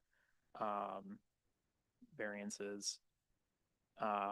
And for the future land use map, it for the area, it also stays within the density calculations. So therefore, we have having a positive recommendation. Okay. Is the applicant here and wishes to be heard on this matter? Is there any public comment here that wishes to be heard on this matter? Mr. Lima, is there anyone online that wants to make public comment on this matter? There is no public comment. Okay. Are there any questions, comments, questions for the staff or comments from my colleagues on this matter? Commissioner Lampier? Two questions. The first is, I noticed that you did a density calculation within 200 feet. The last matter, which was very similar, was done within 400 feet. Is there a reason why we don't have a standard area that we do the density calculation for? So for the purposes of the merger provision, the 200 feet is established for the analysis in state law. In terms of neighborhood, in terms of whether it conforms with the pattern of the neighborhood, you know, 400 feet, that instead of using radiuses, I would actually recommend we use neighborhood boundaries, but that's more of a term of art, but 200 feet is the merger provision. So the merger provision didn't apply to the last matter we just did? Correct. Okay. All right. My second question or observation is, if this matter, can you go back to the last slide that talked about the building official? Okay. No merger determination or variance was provided. And it's the zoning official, only the zoning official can make that determination. Officially, yes. Yes. Except new state law, which goes into effect upon passage. Yeah, but this predates it, so Well, they could reapply, but my question was this, and if it's moot going forward, you can tell me that. But why would we, as a matter of practice, accept an application before a merger determination is made? Because then our opinion, then our determination, first of all, it wastes staff time, it wastes our time. It's like giving an advisory opinion. So why do we do that? I also disagree with this process, but at the moment, Steve Marcella, Stan Peichel, and myself have come to an agreement that that is how we will process these applications. Well, I would thank you. And I would suggest that, because I certainly haven't noticed that before, but I did notice it this time. I think that's something that perhaps as a commission, we might want to weigh in on. I think that the staff has enough work to do without adding things that are sort of advisory in nature. And certainly we have enough on our plate. And it is not uncommon to first get a determination so we know what we're dealing with. Our decision might be different if it's merged, if the determination is that it's merged or not merged. So that is my observation about this one. I feel like the process needs improvement, yes. And with changing state laws, we have to revisit it anyway.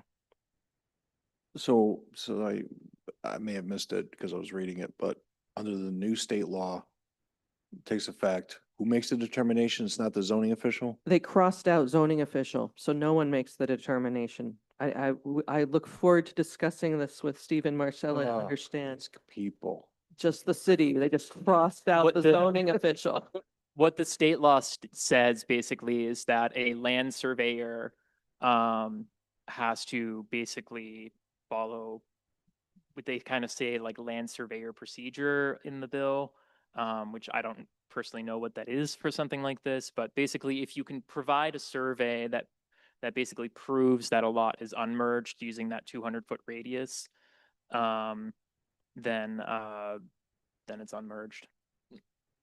But They don't say it has to be normally- provided and then accepted by the zoning official. It just has to be provided.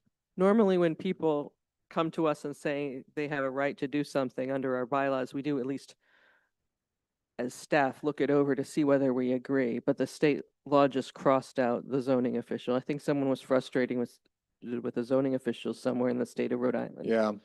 Well, when Steve gets back, he can tell us what he thinks the best approach would be. I have a difficulty thinking a developer's surveyor is going to decide when a lot is merged or unmerged in the city. I'll tell you that right now.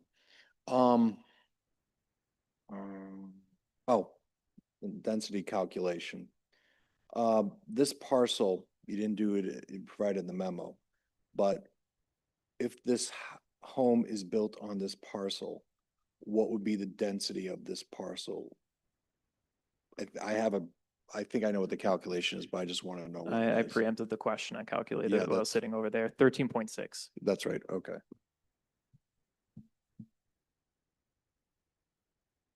Any other questions or comments from my colleagues to the staff? Solicitor I hate Igliozzi? to weigh in, but just because, in the last matter, you just voted down the recommendation of the planning board, the planning department. I just told the board, I'm sure you're all aware, you really have two decisions to make. What do you?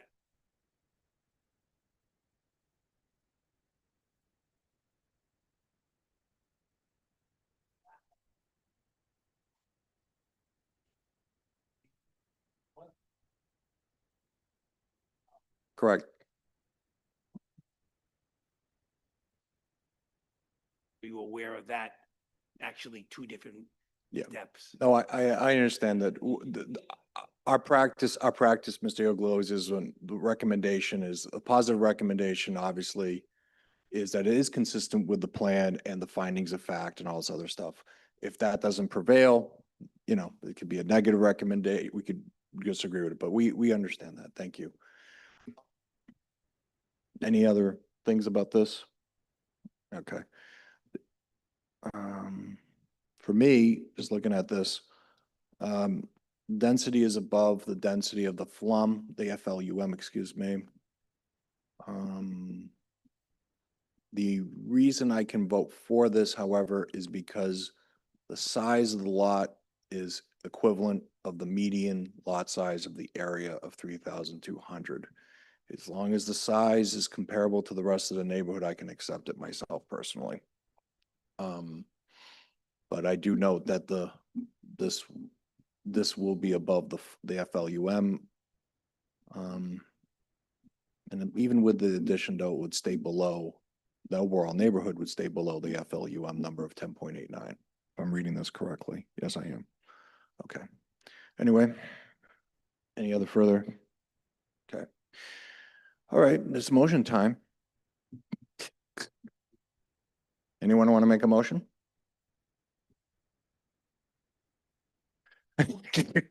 Mr. Igliozzi has brought more confusion than enlightenment with that point. We can't blame this one on Mr. Filiosi, though. This is just plain confusing. Yes.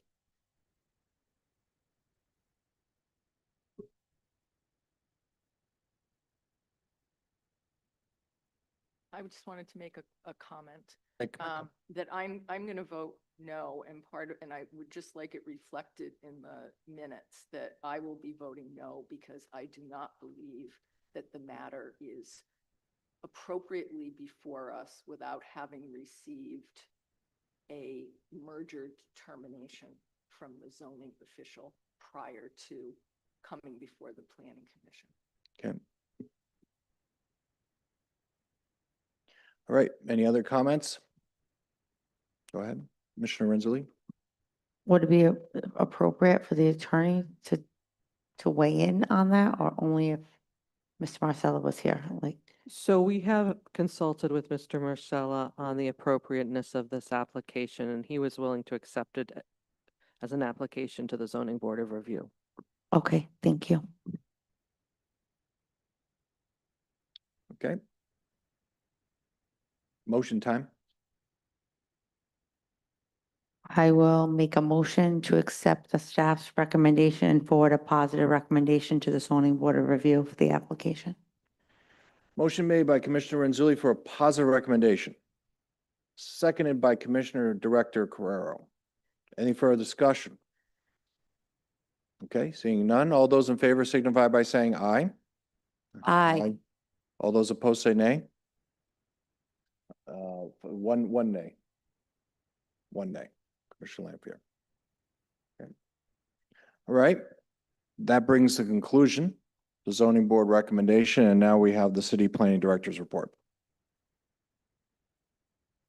Great. So as you may know, we've done some hiring in the planning department. Jonas Brueggemann is our associate director. That has been signed off by the mayor and is official. So I think it wasn't quite official last time we met. And we have a new planning technician who'll be starting on Monday, whose name is Jamie Ray. And I'm still working 5 weeks now counting to try to get the personnel office to post the job for senior planner. It's fun, but we had a really good housing workshop last week. This is it was much better attended than the previous housing workshop, and the people who came were really engaged and gave feedback. So we're feeling good about that. I'm also been working a lot on, we have a deadline to give feedback to the State Department of Business Regulation on what we need them to do to customize the eGov portal for moving all planning applications online. So I just got an extension today because we still hadn't completed all of the feedback we needed, but that is between now and the next few months, that is work that has to happen. There's also a number of planners in other towns that have contacted me and sharing their, towns are having a little bit of difficulty with this adoption process, and we're working together to share stories and hopefully make it as smooth as it possibly can be. We postponed doing any ordinance revisions until we got the new state laws. So now we're all just looking at this fresh set of laws. It does change some things. Some of them are a little more surprising than others. One of them that certainly caught my eye is that attached single family dwellings will be allowed in our single family zones, and that's 2 family zones. And another thing that's new language for us is neighborhood character-based modifications. So at our next meeting, we hope we'll have official summaries of the bills and also some recommendations on updates for our ordinances. I'm also considering possibly going out to the state technical assistance to get a consult. So there is some state money to get consultants to help us with ordinance revisions, and I'd like to pursue that because there are a lot of ordinance issues that we need to address. And finally, we're going to fast track the housing element and the housing action plan, and we'll have a first draft for you at the August meeting so that we can move that process along. Yeah, Commissioner, Director Ashman, just to explain a little bit more. there was a state law change related to affordable housing comprehensive permits. And one of the issues there is in regards to affordable housing comprehensive permits, in order to deny a permit, if the municipality wants to, it has to have, it doesn't have to. One of the reasons it can deny a permit is if it has a state-approved affordable housing plan. Okay, so that's an element in our comp plan. So we have a local comp plan that's been approved at the local level, but we need to get our comp plan that we approved last year updated properly and with it, an affordable housing plan component to it updated so that it can be submitted to the state this year. And we have to be reviewed by the city council and the mayor, because that law takes effect January 1st of 2026. So that is why this is going to be moving pretty rapidly to make some changes to get this thing finalized so that we have something at least approved by the council and the mayor in the fall and will be reviewed by the statewide planning at the end of the year. And hopefully we get everything set up pretty close to January 1st, 26. So that's just the full story on that. So that's what it is. Any other comments or questions for the staff, planning director's report? So unfortunately, August is going to be a busy meeting. Vaughn Lane. I think there's another application we'll probably have to deal with that generates public interest. There is. Natick Solar is on the development plan review agenda tomorrow morning, So, and it'll be coming our way next. right, so that'll be preliminary plan review in August. We may need to schedule, Director Ashman, maybe another meeting in August. Because Vaughn Lane and Natick Solar by themselves are basically 2-hour proceedings each. And we need to make sure our comprehensive plan is updated properly so they can get state approval, including the affordable housing component. So just want to let you guys know, keep your August open, or at least be waiting for a long evening on August 5th. Go ahead, Commissioner, Director Ashman. Mr. Brueggemann reminds me that Natick Solar hasn't applied to be on so they're not going to be on the August agenda, but we'll probably see them very soon, like in September. Okay, and so when was the application deemed complete? It is not yet complete. So they only submitted an application for development plan review. There's no application currently for Preliminary plan? preliminary plan for the. Okay, I apologize for making you all upset about August. I thought that Natick Solar was coming and, oh, it's not. So sorry. Go ahead, Commissioner Lanfear. I just want, with regard to the ordinance changes as a result of state law, that takes a lot of work for everybody, and it's pretty tedious when we all sit and go through it.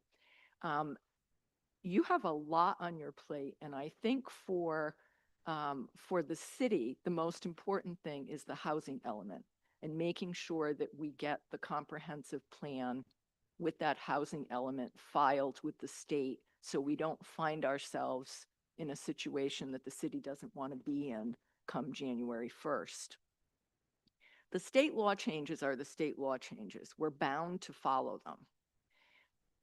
Whether we make the ordinance changes immediately or take several months to do it doesn't change the law that we have to apply. And the ordinance changes make it easier for applicants, make it easier for others, but lawyers are going to know what laws apply. We're going to know what laws apply. So my suggestion is that those I don't think need to be fast-tracked, and that we have other things that do need everyone's immediate focus. So Our deadline on the housing, and then the e-government portal with the October deadline for implementation is non-negotiable, so that I really appreciate that help.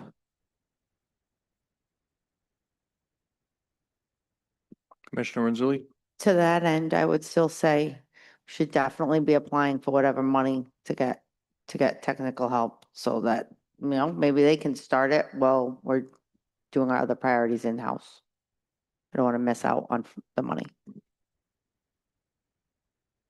Commissioner Quero? We have some of all these new laws that are coming into place, that I can find it in one place without trying to read the. We will be getting one fairly shortly. I mean, somebody's probably working on it right now, but Yeah, it's, there'll be a summary from the American Planning Association, and sometimes one of their participating law firms puts together a summary for them. I mean, I'm trying to keep up with it. Oh, what just came up in effect, was it July 1st? I can send you Jonas's summary, just Not a- internally. Anything that's happened? no, It's everything that we've noticed. some are effective upon passage, some are effective January 1st of 2026. Here, I'm saying it, but without having any.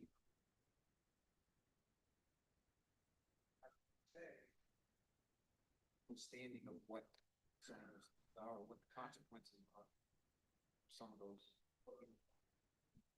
I feel the same way, Frank. I feel the same way. I haven't digested all of these changes, and some of them, like the neighborhood character-based modifications, feel like they're giving more, they're devolving decisions down to the staff level. I need to fully understand that.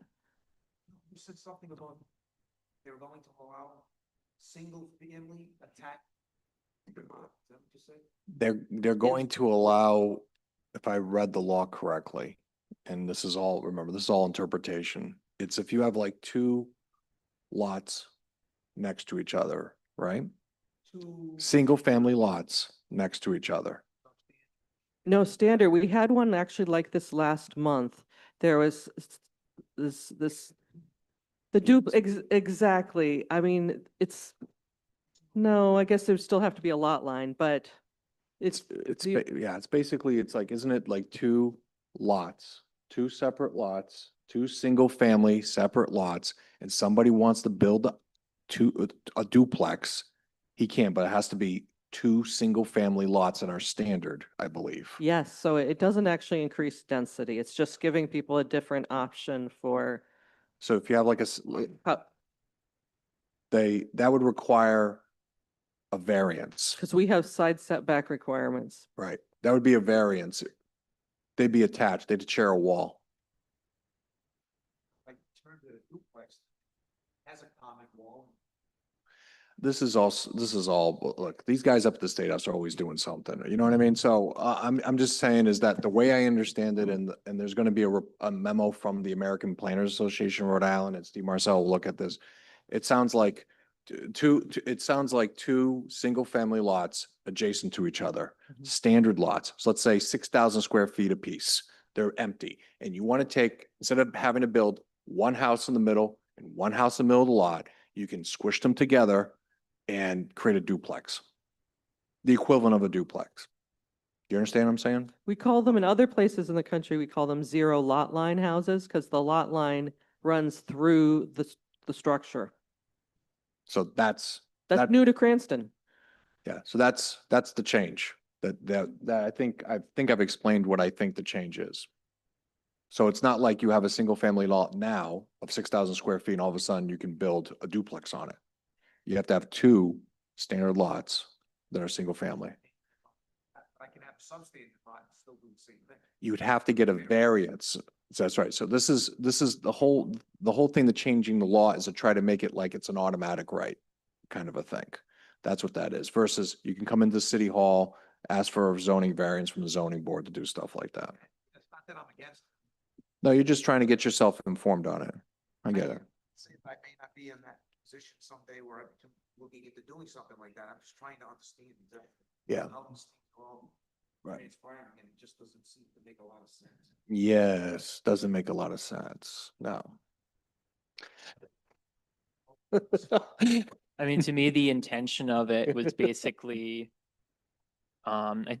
from what I heard, the intention of it is to make construction costs a little easier because now you can build 2 units together, basically, which I don't know, that's you have to do the parting wall. And I think the other intention is, because I've heard in past complaints with like, 2-unit condos and like how that can create conflict versus this would put the lot line between the house. So the only thing that you would be sharing ownership of would be like the parting wall and nothing else.